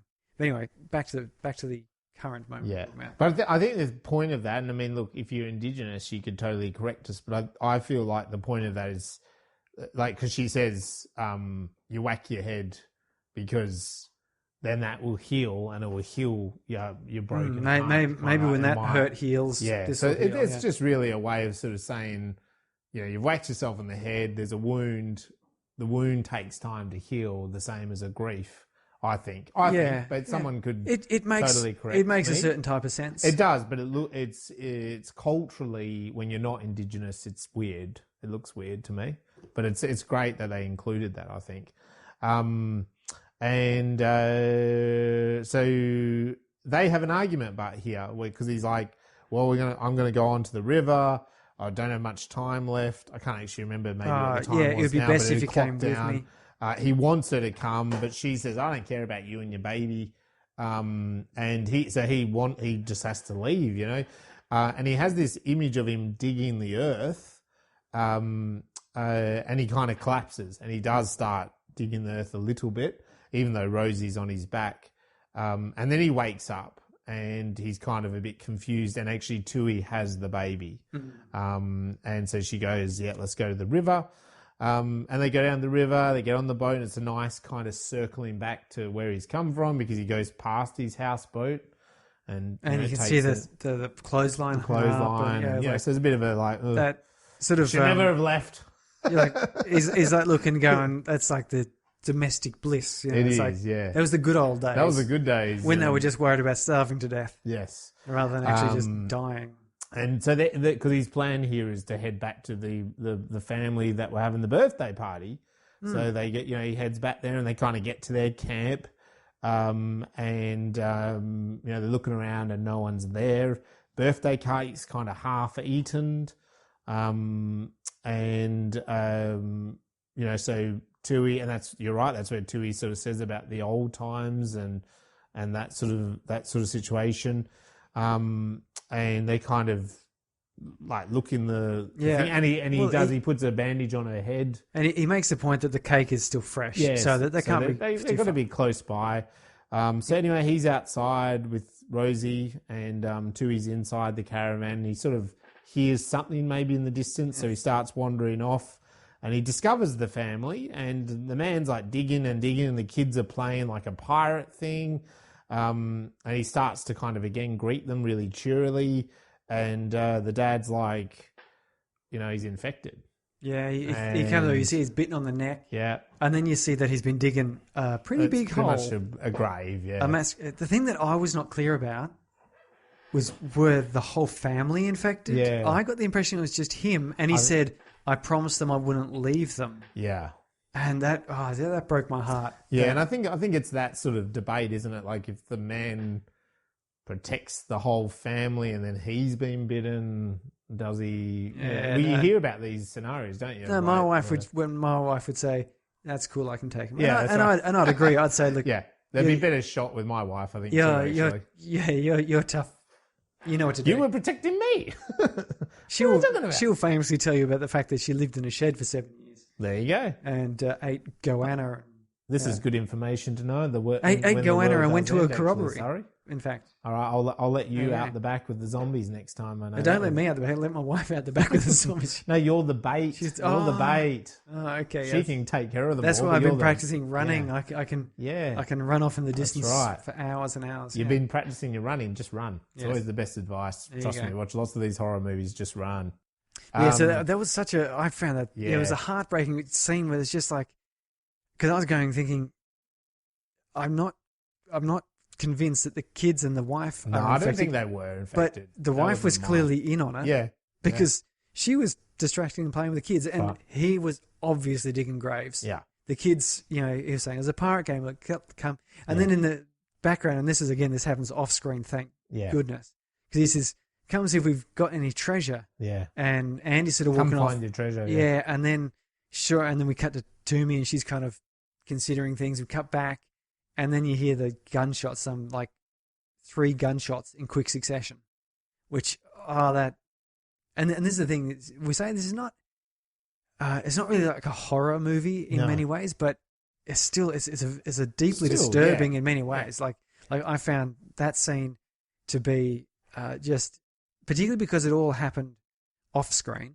Like had that been like in your face, it would have been too insane. I think like, so, and it would have lost its effect. But this was just like your imagination's filling the gaps. And then the guy, because he offered the last 2 bullets to Andy, and the guy sort of came up pretty close to it, and I was thinking, oh shit, this guy's going to take a shot at him, but he shoots himself in the head. Yeah, and he wanted to give him the gun. Drops the pistol out, and it's just Andy takes the gun, and he contemplates. He looks at it. He sees the 2 bullets there, and he's like, he looks at it. Then Toomey walks up, and he's put the gun down, and he's sort of he's messed up, and I got to say, it'd be hard to recover from that scene where there's like clearly had this whole party. It was a 6th birthday as well, and they're playing this game. Oh, crikey. Yeah. That's rough. But anyway. It was very rough. And so she says, she says she wants to go home, and he says, I want you to find your people too. Because she's taken the leaves off her shoe, which she said she put on there not to hide from the ghost, but to hide from Mum. Mum, yeah. And so he says, yes, I want you to, but I won't make it. And she goes, well, actually, there's smoke signals over behind the I can see mountain. the smoke means people. Yeah, so we'll go that way. And so they go that way, and it's kind of like they walk along the train rack, and they get to a nice train tunnel, which I thought, oh, lovely, just walk through a train tunnel. Yeah. Well, they just walked past a cow being ripped apart by a bunch of these zombies. And I think Toomey says something along the lines of, it's hell. Scary in there. It's heaps creepy in there. Yeah. And he says, I think it's heaps creepy out here too. Yeah, which is true. And then when they're in the tunnel, there is zombies there, and they're kind of like beating their heads against the wall or something. They're trying to get their head into the earth. Well, like Toomey's sort of saying they need the dark to hibernate. They're hibernating. They're hibernating, yeah. So they creep past. Yeah, they creep past, but they get towards the end, and they come across Vic. Now, the front of the fire, he's got like a drum that he's burning. Yeah, and he's collecting stuff or something. So they sort of hide a little bit, but not for long. And then he gets it. Andy, he sort of is suspicious of sounds. Someone's there. So he comes. Vic comes along, and Andy moves up and hides in the front. And he's got the gun. Yeah. But then I think he sort of chickens out. He does. He's not sure, and so he runs over and joins the zombies. Yeah. And Vic, ever so pleasantly, just comes up with a hammer and starts smashing these zombies inside the zombies. You can't really blame him for that. No. You don't want them just wandering about the place. No, you wouldn't. They're coming along the lines, and then finally there's, Andy's the last one. He spins around and wrestles with him and shoots Vic once. Yep. And then they wrestle again on the tussle floor. a bit more, and then Andy gets shot. Yeah. Which is, he's got 2 bullets. He should have only had 1. Yeah. Okay. And Vic staggers back, leaving Andy lying down because Andy's having it rough. Yeah, well, Andy ain't no. And Vic opens up the truck sort of thing and pulls Toomey out, chucks her on the ground, and gets she whacks her head. Rosie, and Andy comes over, and there's this tense moment where Vic he's kind of threatening the baby, basically. So you took mine, so I'm going to take yours. And Andy just very honestly says, but she wasn't really yours, was she? Yeah.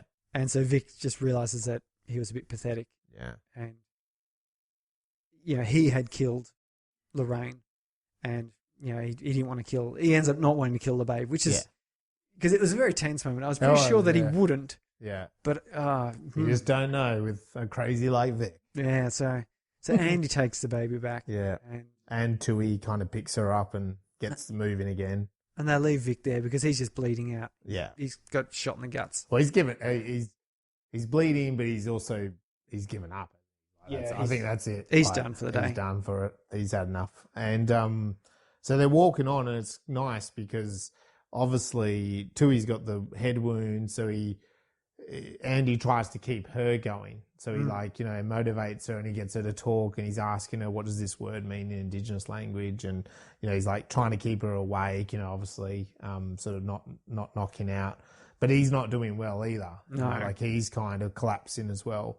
And he kind of keeps them going a bit more, and they're heading towards this smoke. And then he collapses, and this time when he collapses, he's got the gunk suddenly on his eyes. Yeah, And he's it's kind of wiping it like from he's his starting to eyes. cover, so he kind of clears And it he off. sniffs, and he sees a bit of like Yeah.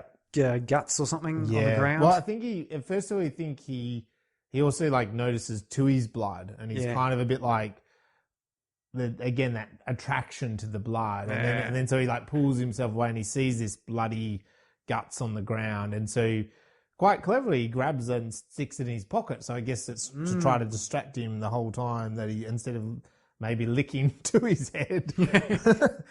just a little lick. A little bit. He's kind of then more, I've got this thing in my pocket. So then he's like still staggering along. And then he collapses again, and he's degenerated even a bit. And he says, I've got to say his goodbye to Rosie before it's too late. And then we cut to, it's great, like the indigenous people are in this really smoky, hazy thing. Mum and Clever Man and St Kilda Jumper Guy. And there's a Hawthorne person in there, I think, as well. But they look like warriors, hey? Like, it's a really cool kind of thing. They're the zombies staggering out of the dark, and they're spearing them, and they're sticking them in the ground, all this sort of stuff. It's a pretty cool, I liked how they shot that. Anyway, and then we cut back. It looked a bit ritualistic because of the smoke, and they painted up, and it looked like they were sort of dancing a bit. It was quite sort of. It was a ritual. It was a hunting ritual. It was very interesting. It was a different. It wasn't survival. It was. No. Yeah, they were sort of doing a thing. Yeah, they were, and I think that's a really nice thing in this. Versus you see that in other zombie films. You might get to that climax where then the group have come together and they've got their shit together, don't they? Yeah. One of them's got a chainsaw made out of, homemade tools and out of the garage, and someone else is got their spears, and someone else has got a big machine gun, and they go, right, it's time to take, it's like that's sort of the ritual. But in this film, it was more, the indigenous people, it's like they've come back together and they're doing something special, together. Yeah, it was sort of well done that they had the fire burning, but it was a low controlled burn. Yeah, it was a trick. Yeah, it seemed to be, like I don't know, like I don't know what to call it, but it seemed like they were actually doing an intentional thing rather than just kind of trying to kill zombies. They weren't just killing zombies; they were killing zombies in a particular way. They were presumably to cleanse the earth. I think they said at some point. Yeah, but they good old Andy has he's gone. Yeah, and he ties the goop in his pocket onto the stick. And he handcuffs himself and puts his mouth guard in. And we just have this weird shot of sort of to his feet off the ground. And we don't actually see it. It's just like, I was a bit like, oh. And then it kind of cut back to the indigenous doing their spearing and all this sort of stuff. And they kind of stopped. They'd done them all. They'd done this sort of zombies that they'd attracted. And they went, we've done well, it's a good clearing, whatever. And they sort of started to walk away. And then you heard the whistle. Yeah, that little bird whistle. Little bird whistle. And then there's another bird whistle, and they stop. Mum looks back. And then out of the kind of through the smoke comes this weird shape, because it's Andy with his baby on his back and Tui on the back of that. And this spear with the meat hanging out the front. So it looks really weird, doesn't it? It's like a carrot and stick, really. Yeah. And it is. Or the cheese, the old cheese stick in front of the mouth sort of thing. Yeah. So it was a cool little effect. And they kind of go to kill him, but they get Tui and the baby off first. And Clever Man does go to kill him, but there's a nice moment there, isn't there, that Tui stops her and she sprays the perfume. So the wife's perfume. And he reacts. Actually has a moment. Or it seems like he calms down a bit, and he pauses for a moment. And you sort of think that's like saying goodbye. It's nice. And then Tui squeezes his hand, and then he gets a spear in the head. Then he gets a spear in the head. Yeah. But also, man, again, like we've said, the scientists have said you got 48 hours to live. Even in that context, he's just turned, in this story. In some zombie films, you're a zombie. That's it. But it's like maybe you're just maybe he's still with it a little bit. You know, like, because that's the thing with the blood thing. Like, he licked blood off the wall, but then he kind of was like, "Oh fuck, what the hell am I doing?" Like someone on drugs. You know, like they might be a bit out of it, but they're still them. You know, they're still the person.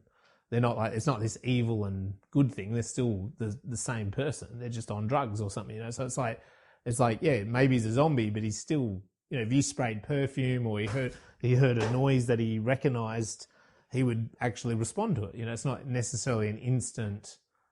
You know, you're a zombie and that's it. And so this then is the end where they Toomey's reunited with a mum and, I don't know, probably related brothers. Yeah. Cousins, uncles. It's not really indicated, but they clearly know each other. Mm. And they head back and meet up with the rest of the group, presumably locals who have gone bush. And yeah, it's sort of a happy reunion. A happy tribal and you look at it and you sort of yeah. go, like, you know, they're talking nicely. They all seem quite content, which I guess they would be. Their friends and family have come back and they've been reunited. And I think, like you saying, what they were doing is not just surviving. It was like a ritual. Again, this moment, it's a bit like, it doesn't look like they're just surviving. It looks like they're thriving. They're doing a thing. They're doing a thing. So it's maybe not the kind of thing that we would do, but it's like, oh, they're not living moment to moment like they were at the start with Andy and Kay on the boat. It definitely looks like this was what they were doing now. This is what they're doing now. Yeah. And that's okay. Yep. And there's a nice little touch that they're all sort of holding the baby and they lift up the top and it says, thank you. I nearly cried when I saw that. It was beautiful. Thank you. And then it goes to the fact that he has been buried in the tree, like we saw with Willie. You know, so they've actually protected his spirit, as they, by putting him up in the trees. So that's a nice little moment, and it's the end. Roll credits. Sorry. Some cool music coming off in the end. So, what was your overall impression of that? This is something I do think makes for an effective film, or how I recognise an effective film, particularly this variety, is for the whole thing. I felt mixed feelings in my stomach. You know, feelings of sort of dread and horror, and, you know, like, I was uncomfortable most of the film, particularly, you know, when something nice happened, you still had that uncomfortable, because, you know, okay, the nice thing is just here to offset or to set me up for the next bit, which is sort of roller coaster, which is great. Yeah, so the whole time, it's not an action-packed thriller. It's not a gore or suspenseful, really, horror or any of that sort of thing. But the whole time I was feeling a bit unsettled, a bit upset at times, a little bit happy or bittersweet, or, you know, like, it was really well done in that sense. So that's what I liked from it. And there was a number of very effective scenes in here that really did that well. So the finding the chest of food, but you got that little foreshadowing where he hears the noise but he leaves. Yeah. And so you get that little relief where they're going, where's our food going to come from? I know he's in danger. Oh, he's okay. And they got the food. Oh, isn't that sweet? They're having a little bit of a joke because they're so relieved. They got a bowl of wine. They have a little bit of relief. Well, it's just to set you up, and it sets you up so nicely for when she goes back and you know she's done for. Yeah.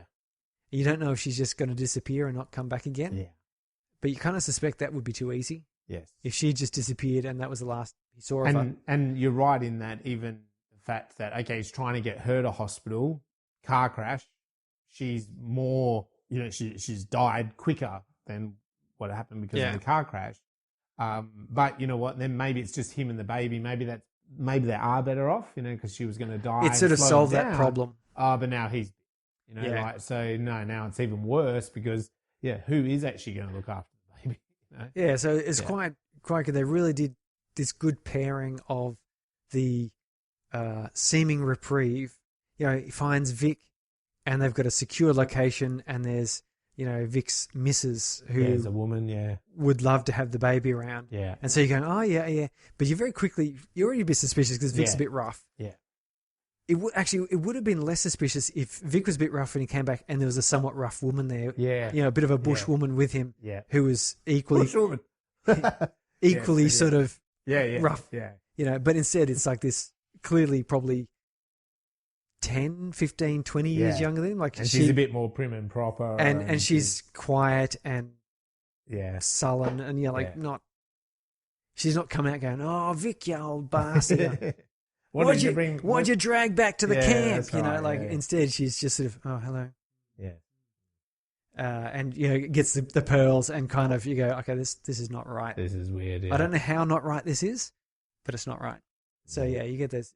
That's what I got. I love that pairing, and that's something I'd love to be able to think of and to do is that have that seeming reprieve, the up, and then just before the down. Up and the down. Yeah, beautiful.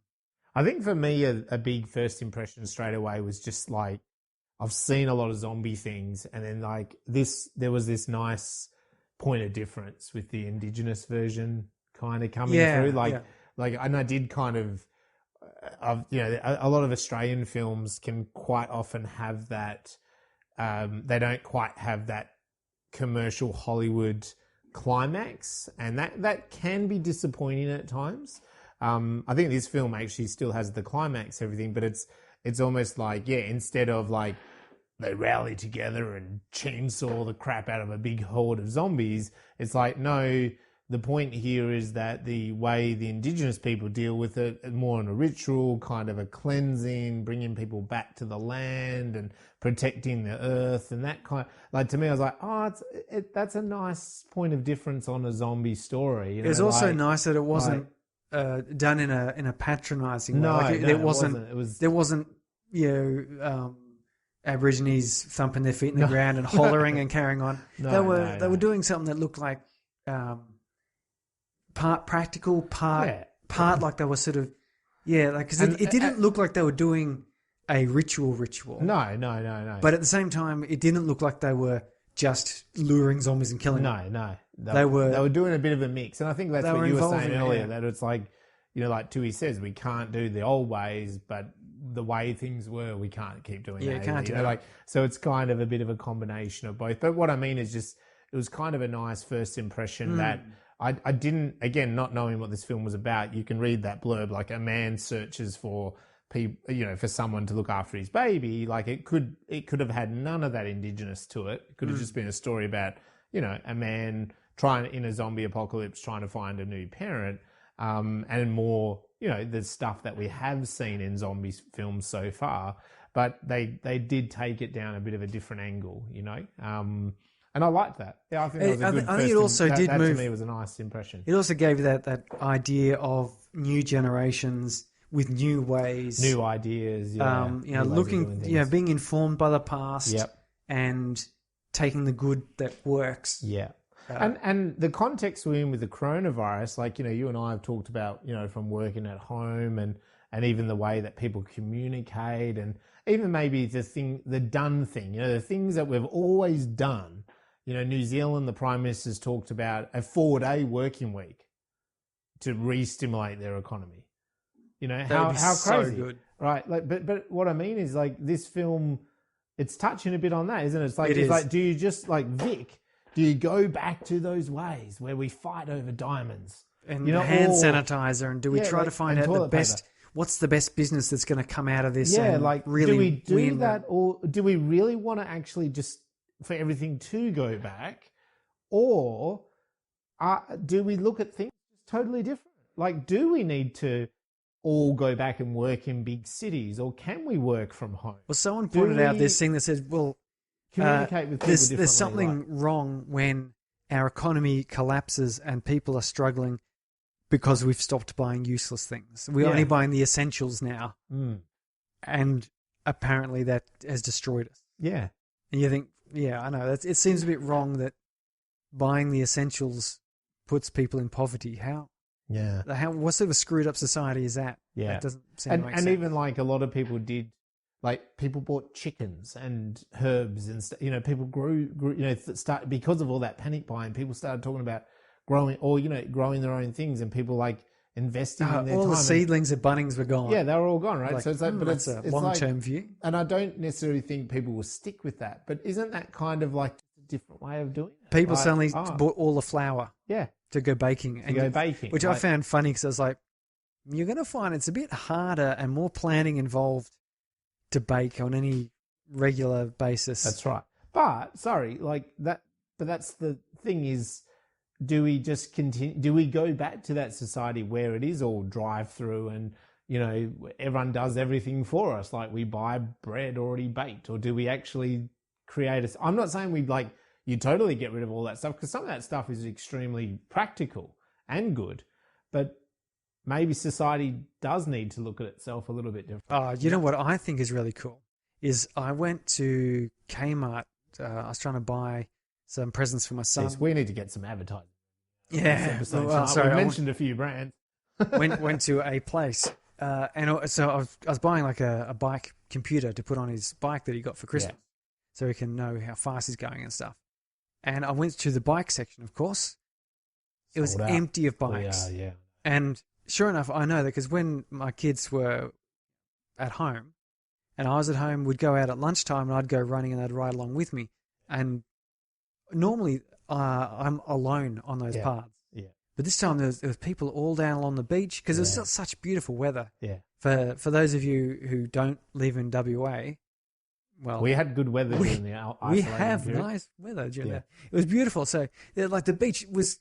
This is a beach where I've taken numerous photos walking the dogs and the kids, all various hours on the weekend. It's just a picture of my son walking by himself with an empty beach ahead of him, or my dog, or something like that. And that's the norm. This was just people. There would have been, I came about 40 people. These little families, they're all separated, very well separated, but they're all down there. And then on the bike path, there's bikes and people walking and jogging and families out doing stuff. And you sort of think, and I was thinking to myself, what is it you're normally doing on a weekend that isn't this? Why are you not normally doing this on a weekend? Because this is what I normally do on a weekend is, we go down to the beach and we go for a ride or something. So clearly other people may be going to other people's houses and things, but here was a lot of people reconnecting as families. There was a lot of young couples walking the baby together, like because the dad was home from FIFO work or whatever. I found it more, especially during the weekdays, like that. Suddenly, if you went, I was taking as I told you, there was a couple of days that I had a couple of hours off during the day, and to give my wife a break, I would the same thing, take the kids to the beach, and there is that same concept. It's like, there's people riding bikes, there's people walking, and you could tell, like a lot of them were people in their 20s and their 30s and their 40s and their 50s that. Probably most of them don't do that normally because they normally would be working in some high rise or they'd be off on a job, whereas now their job's at home and maybe, they can just, at 10 a.m., they can just go, I'm just going to go for a walk or a bike ride, or I'm going to go down to the beach and I'm going to have morning tea on the beach with my kids for an hour, it changed that way up. And then when you couple it even on the weekend, you said, what do you normally do? Well, the shops are boring because most of the shops are closed. You're not supposed to really go out and about unless it was essentials. There's no movies, there's no coffee shops, there's no restaurants. So you can't do any of that. Then there's no sports. So, even if you kind of say, the kids play a sport on Saturday, Sunday, because I've known people that they spend their whole Saturday like supporting sports. I'm not talking, the big leagues. I'm just talking like their kids play or their brother plays or whatever. And they go and support those clubs. That can sometimes be the whole Saturday doing that sort of stuff. But I think also part of it is once you took away all of those all those things that people interpret as, it's like people go, what do you mean? We sit around at home with the kid. I can't do that. Like, what can we do? We can go to the beach. Let's go to the beach. Yeah, let's go to the beach. We've got to go do something. You know what I mean? Like people can't sit still. And to me, I think there was a lot of positive from that. Like so many people are out and about. I think so many people exercised that don't normally exercise. Well, I was seeing, as I said, a lot of young couples with little babies, like in prams or like toddlers, walking together, like on a weekday. Versus maybe just mum. When normally, the dad would be maybe flied out to a mine site or would just be go to work up Monday in to Perth Friday, somewhere, and they get to spend this time sort of getting to know each other a bit better as a family. Which is so nice. The question then you got to ask is, do we not want to keep that? Is there not some part of that? Like you said, that's some of the traditional stuff. Do we want to keep some of that, bring some of that traditional stuff back before we could easily just travel about the place so much and had so many distractions? But we want to introduce the new things as well, I mean, there's always a happy medium, I think, but like that's the thing. Like you suddenly have this weird world event that we've just gone through, and you've seen some of the positives of people not having to go work in these high-rise towers and be on a train at, every morning at 6 a.m. to get to the city at 8 a.m. and, and then not see their baby all day and all that. And then look at this. Well, they work at home. Plenty of businesses, I've read a couple of articles that said people have been just as efficient, like working from home. We've done the customer base is fine. The people are happy. We did the surveys in our jobs work that still need people there, but maybe it's also, again, it's a happy medium. Maybe it's, like maybe we work in the office tower 3 days a week and you work from home 2 days a week. Well, about 60% of our company, as the place I work at, has basically said that they're happy to not return to work. And the project managers are saying, well, we're still getting through the same stuff. Yeah. That's pretty good. So there's this survey went out. There's about 10% or 20% say that they definitely need to be in the office. And that sort of corresponds closely with the HR legal teams, communications teams, who are populated with people whose job involves tight communication with other people. Yeah. Whereas most of the companies are engineers, technicians, IT. And you guys don't know. For me, it doesn't make any difference. Like the computers I'm working on aren't even in the office. Anyway, I'm in the office with, I take my laptop, it's sitting here next to me now, up to the office to sit at that desk to communicate with the computers that are in data centers in Brisbane. So, like, I might as well sit in my own house and do the same thing. There are some things that, and our team in general is coming to the consensus that when we are allowed back into the office, we'd all be happy with just 2 days a week. So we would basically schedule all of our inter-team meetings where we need to talk to other people outside of a team, so on those 2 days, and then have 3 days from home where we could do our own normal team communications and so on. And it's good. We've also had computer games nights, which we haven't had before. Yeah. And I haven't been able to interact with people after work. We have after work drinks, which is kind of a bit sad because we're basically all sitting by ourselves in our office with our cameras on. But it's quite good. We have good conversations. We've got good network communications. So we have talk. We sort of sit back and have a beer and have a bit of a chat with these people in a situation, because I've got a 1 hour commute. I don't hang around after work. Yeah. I remember back in the day when I was in Canberra or in Melbourne, when I was like 15 minutes away from home. Yeah, after work, I would go and have a bite to eat. Yeah. And socialise. But here it's like 5 o'clock. If I leave right on the dot, I can get home by 6:24. I can get in the door at 6:24. That's the fastest I can get home. Yeah. So nearly an hour and a half it takes me to get from door to door. Yeah. So it's good. So that I can see this same thing here. The kids and the families left that community, like the village, the little town, which is basically if you've ever been, and this is not being offensive to the people who live there, but they're shitholes.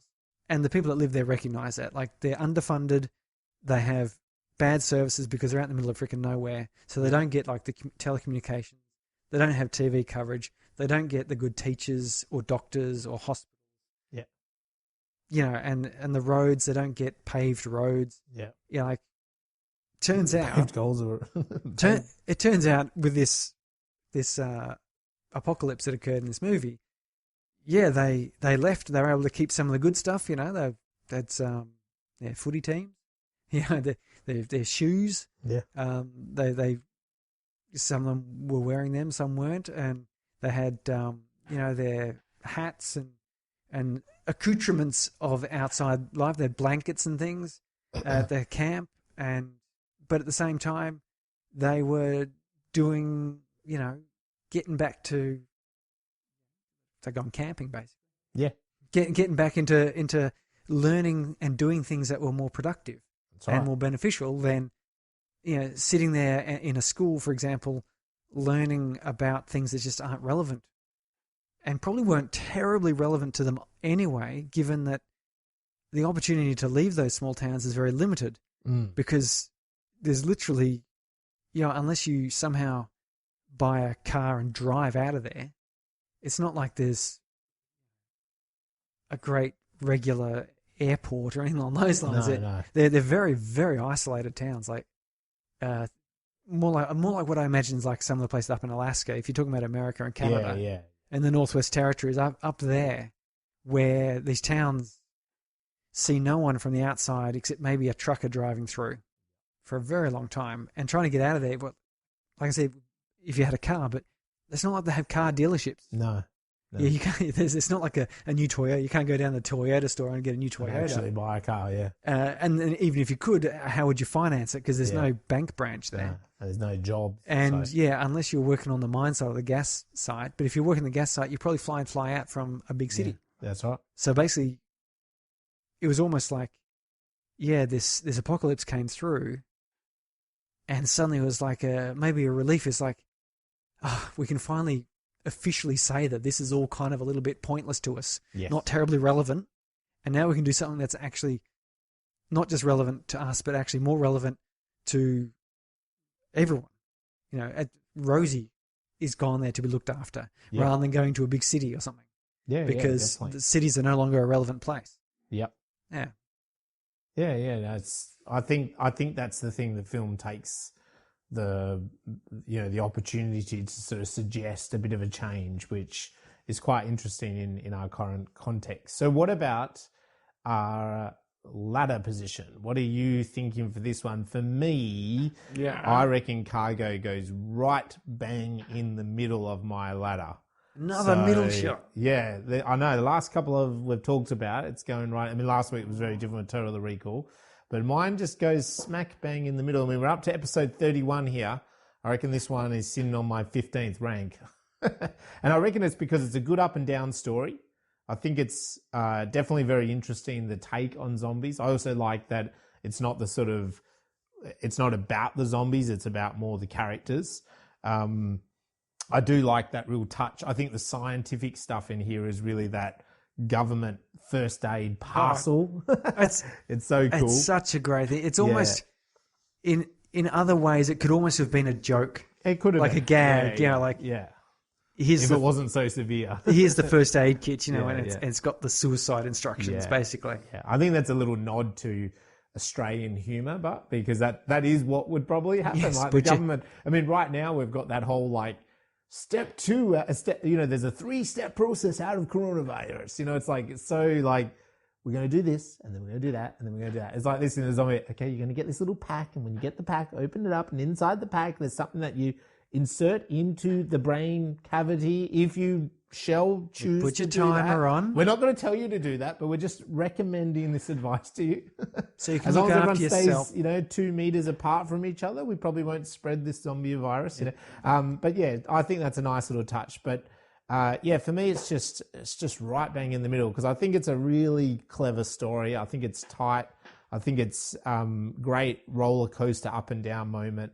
And I think I could have done with probably on the negative side a little bit more science, like a little bit more behind maybe where this pandemic had come from. There was the signage that maybe the fracking had caused it, or maybe it's just that we've like as I said, we've damaged the environment, and so therefore now a sickness has kind of come over us. But maybe that could have been investigated a little bit more or brought up somehow.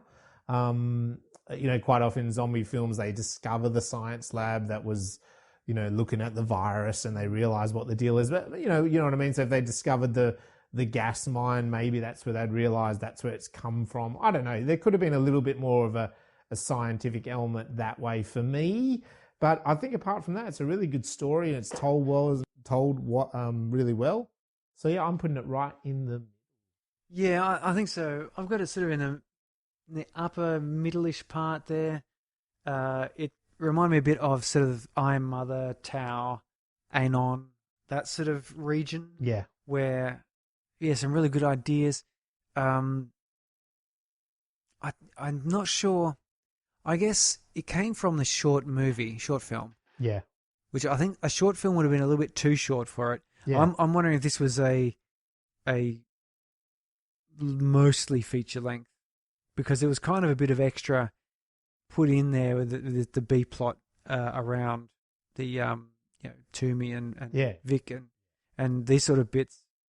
And maybe with that extra length, they did need that bit of extra sort of background world building type of stuff. Like they did well, as I said, with that kit. That was a great little thing.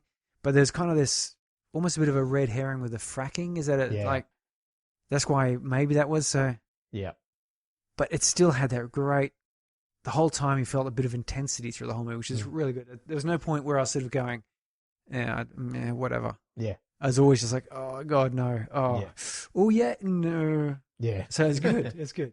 Yeah, and I mean, like the thing with the fracking gas thing, it was just a nice little hint, like and it didn't matter that it didn't go in, but I suppose what I'm just saying is where it would have boosted up my ladder a little bit more is maybe just having something a bit more scientific in it, which probably leads me into that next question: is what sort of science do you want to focus on with this? Sorry, what do you pull out from this? One of the is interesting it about fracking? Well, no, not really, Some not people directly. don't like fracking. But is it with fracking? You could frack off. So well, you said maybe this disease came from fracking. 2014, so pretty recent. Mm-hmm. Some researchers in the Centre National de la Recherche Scientifique. Okay, so I'm sorry, the French people What out are you there. trying Really, to do there? French Arnold Schwarzenegger. The Centre National, the National Centre of Scientific Research at Marseille University in France. Basically, they dug a fascinating organism out of the Siberian permafrost, a giant virus. Oh. So this is a 30,000-year-old virus that's been frozen in time, and they pulled it out and they've reanimated it and infected some bacteria, some amoeba with it. Oh, poor amoeba. Yeah, it can't infect humans. Yeah. Let's put it that way.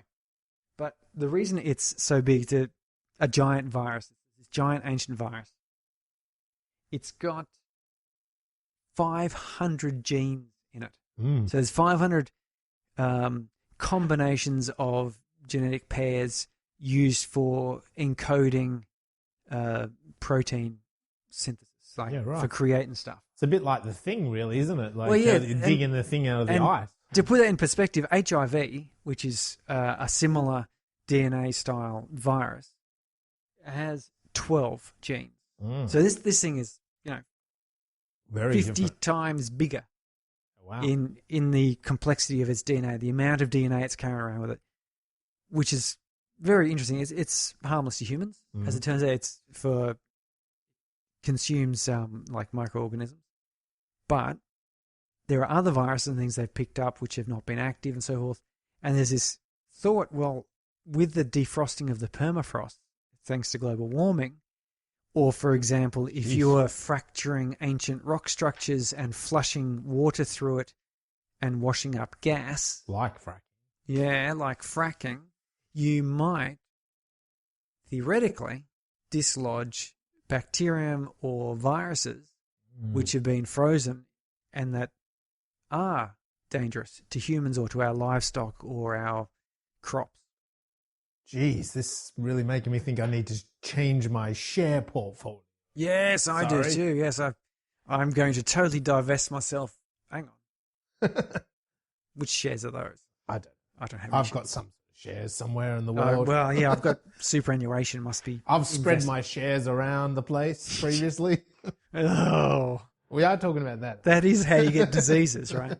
That's right. But anyway, but that was interesting. I thought that the thought, and there's been a couple of.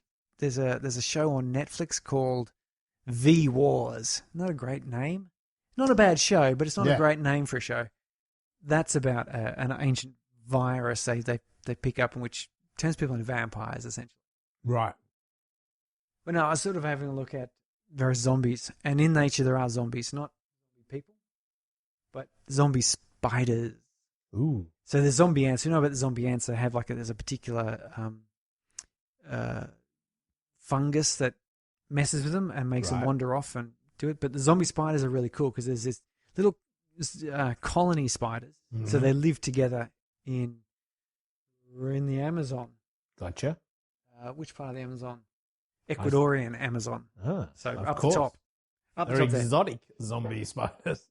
Yeah, and this was only relatively recently discovered. I was trying to find a year for it. But anyway, what they do is, so there's spiders, they get infected by a wasp. So a wasp comes and lays an egg on the spider. The egg hatches and eats its way into the spider, as is quite common in this sort of situation. I've heard of that sort of process. Yeah, well, certainly they do it here. The tarantula wasp, the That's huntsman, right. Yeah, the huntsman. But this one here takes control of the spider. So the spider's a colony living spider. It lives in a colony. It takes control of the spider, makes it wander out all by itself, and then it spins a cocoon for the larvae. And the wasp finishes eating the spider, basically grows into a wasp in this cocoon, and then breaks out of the cocoon and flies off. Repeats the process. Yeah, and so they reckon this is one of the most complex, examples of an animal being controlled by another animal, a parasitic organism or something. Yeah, because it's not just like the ants that get done by this fungus. Basically, just sort of wander off and turn into a fungus spore. Yeah. But these spiders, they don't just wander off and die. They wander off and then spin a cocoon for the wasp to so grow they're still living for a while there and doing their spidery thing kind of thing. Yeah, they're still researching to figure out how they control these spiders. Yeah, right. Wow. But it's fascinating thing with this sort of zombies, and the rabies virus is probably one of the closest ones of humans. The humans get bitten by an infected animal. Yep. And then if they bite another person, which they don't tend to do, but they can do, because one of the things the rabies virus does is it infects your neurons and gets into your brain and makes you go a bit crazy. Can do. It can also just make you pass out. But it'll make a person have fits, be what they call it, disassociated, so they don't know what they're doing necessarily. Which means they can get angry and attack people, but they also become afraid of drinking water, because the neurons that get affected, they affect the breathing and pre-swallow reflexes.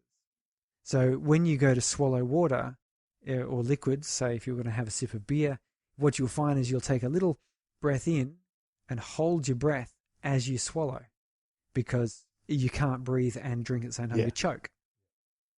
But when you've been affected by rabies, you have trouble, you can't coordinate that process, which means that it hurts and it's going to choke you, and you don't want to drink water. You become afraid of drinking water. So you're not like afraid of water just in general, but you can't coordinate that, and so consciously you can't drink water. Mm-hmm.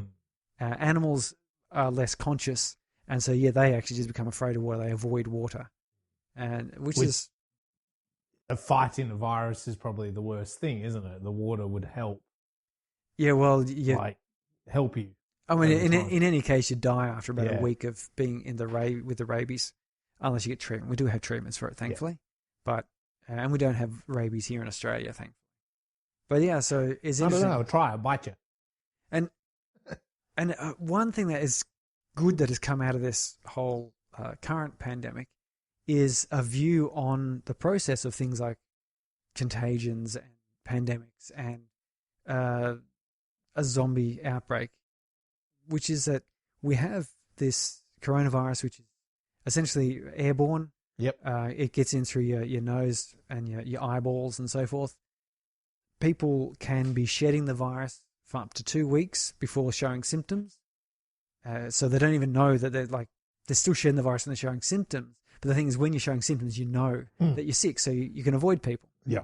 And people will tend to avoid sick people as well. If you see someone coughing and spluttering, even at the best of times, you tend to avoid them. You try to, yeah. But if you're, spreading it around for 2 weeks before anything happens, and then even then, some of your symptoms probably take a little while to develop into anything serious, then it spreads like wildfire. Particularly because this is a brand new virus that we've never been exposed to. We have zero immunity, which means that, it spreads so quickly. And it's got a death toll. And as a result, we've taken it very seriously. And certainly here in Australia, we're down to about 400 odd cases. We peaked at 7,000 or something. Only 100 deaths. Yeah, which is pretty incredible. Sad for the people that did perish, but incredible for the numbers. To put that into the scale, it shows an excellent response that we had. It does. And that was just a moderate thing. If you had this same sort of thing that spread, took 2 weeks for symptoms and you're spreading, but it was more like a 30%, 40% death rate. Well, that was like MERS and SARS, bird flu. I think MERS was 30%, and it doesn't exist anymore in humans. Basically, we jumped on that. It got jumped on really quickly because 30% death rate is horrendous. It is, yeah. Like, you got to think that if your family of 5 people got it, 2 of them aren't making it. Yeah, you know, it's like, I don't even want to think about it. And if you're talking about something like smallpox, was 75 to 90% fatality rate. And we have eradicated smallpox, doesn't exist anymore outside of laboratory situations. And people, and looking at a zombie virus or something again like a biological warfare, I think we've kind of demonstrated that it's very unlikely to ever be able to happen, because even with the coronavirus, which is relatively mild in its finality, but very quick to spread, it stopped. Some countries have stopped it. I don't want to look I don't want to look around at anyone who's but it's not really very nice to talk about, because it's a rough virus because it is so big. But if you're talking about something like where, first of all, you've got to get bitten. Yes. Like, that's in every zombie movie, they always have to contrive some way or reason for someone to get bitten. Yeah. There's always some sort of situation where monkey bites a scientist.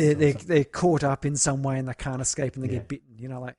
But the reality is, in order for a virus to spread or a pandemic to spread, you've got to have an infection rate greater than 1, which is that one person gets infected, they have to infect more than one other person. They do.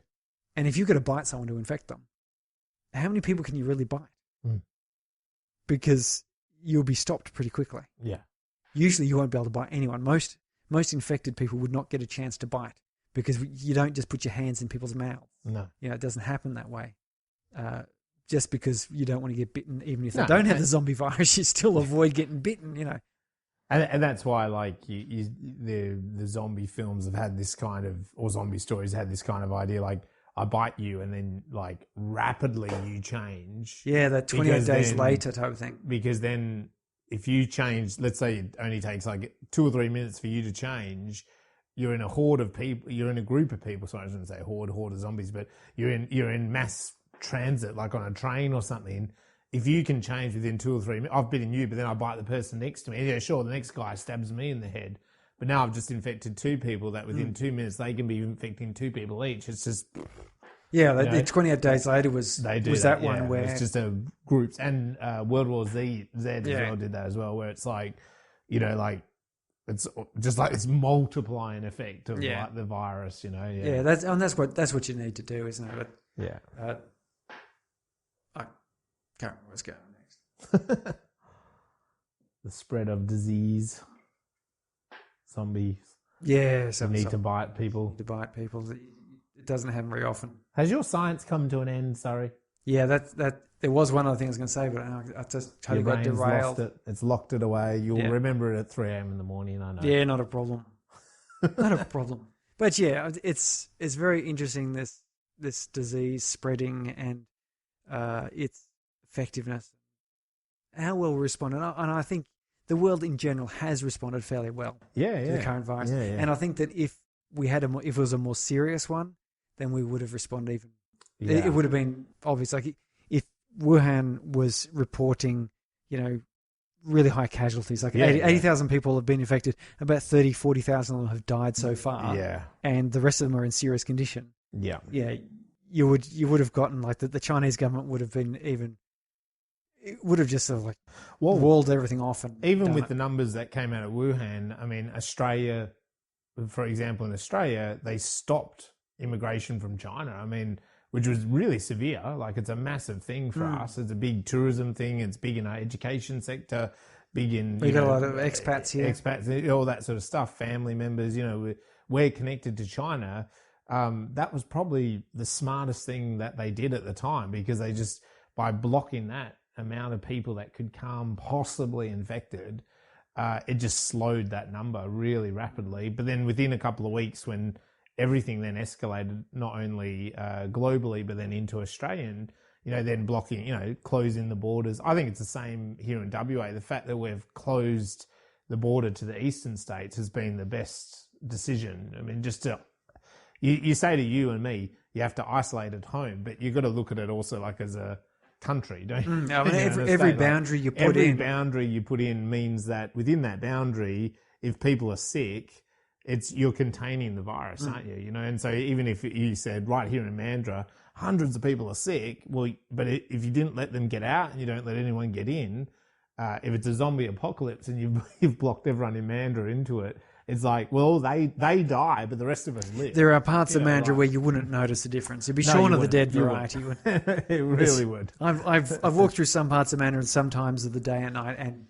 it would be like Shaun of the Dead. You sort of go, I don't think you'd see a difference. Were they alive? Or are they just mowing their lawn like that all the time? Yeah, do they just stand out the front of their house like that all the time and stare me down? Yeah, I think they do. Standing at the bus stop waiting for their buses. Yeah, and the bus just goes by. Yeah. And they don't hop on. I saw that. Oh, I won't go into it. I think we've covered most of the technicalities and stuff. I do want to say...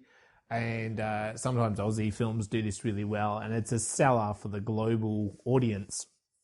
That's some beautiful drone shots in this film of the scenery. It's so empty but so beautiful with the colours. Yeah. The reds and that sort of greyish blues. And drones, see, coming from a filmmaking point of view, like drones now are making some of those long, epic, wide shots so accessible for filmmakers, and they can get overused. And I'm not even like this massive fan of a drone, but this film used it, I think, really. And I don't know, I could be wrong, but I mean, my gut is saying definitely drone. Whereas, you go back only 10 years ago, you had to have a helicopter go out. It's very expensive. You have to retake it over and over. Whereas, a guy wanders out with a little tiny machine and takes these shots, and it's like, wow, and yeah, like, I don't think everyone needs to only get a drone or anything if you want to be a filmmaker, but it's just in that isolated landscape that is so vast and empty anyway. I think it's a brilliant sort of tool to have, and this film did it really well. And it just makes me want to get back out into the country, really. I love it. I love that idea. Yeah, I think I talked about it a fair bit. That shot when he kills Kay, his wife, I just loved that focus on the baby. And then in the background, he's out of focus and he obviously kills her and he slumps down. You don't see that a lot in modern film. And it's because, now we can see the blood and guts and the, things being stabbed into people's heads and all this sort of stuff. Even Total Recall, I mean, we talked about it last episode. Yes. Like, there's those headshots, boom, boom, blood, like it's really in your face. Violence. This film hides the violence. It's there, but it's like an undertone, isn't it? Yeah, I was watching a study of Buster Keaton and the way he would set up jokes. And I realise now that I should watch some of these Buster Keaton movies because some of these scenes I saw, they were brilliant. And that sort of framing of, and this was from a joke point of view, but it's the same thing for a dramatic point of view. It can be, yeah, I get you, yeah. Where it was a still camera because they didn't have great moving cameras back in the day. They tended to have like a still camera shot, maybe a tracking dolly type of thing. But and there was so you'd get so there's a set up a shot as either left to right or forward and back, and very rarely would the two mix unless that's what the joke was. But we show these jokes where action comes right to the front, leaves something in the foreground which is supposed to be your focus. Yeah. and then in the background something funny would happen, which would contrast with whatever was in the front. And now that you're saying this, because I hadn't thought about it in this context, but now that you're saying it like this, I realise that it's the same thing, but with drama here. Yeah. The baby is brought to the foreground. This is what you're supposed to keep in mind the whole time, while what's happening in the background is giving you context for what you're looking at. Because there's still drama in this example, because it's a baby. It's on its own, as you said earlier, like a baby on the bonnet. Like, oh God, you don't leave a baby on the bonnet. Like you and I are well drilled as good fathers and husbands and all that sort of stuff. We were told off for leaving babies on bonnets. I should have never done that. I drove down the freeway. Damn it. Probably explains a lot about. Didn't notice until you pulled over and saw him on there. So, that was lucky. Anyway, I got told off for that. Sorry, don't worry about that. But the drama was still there because the baby's like looking around. Like there could be a zombie. There was a zombie in the road. Like what if something comes up and attacks the baby? He's all the way over there in the background, or another car comes, or another car, or anything. It's a baby. It can't just be left there on its own.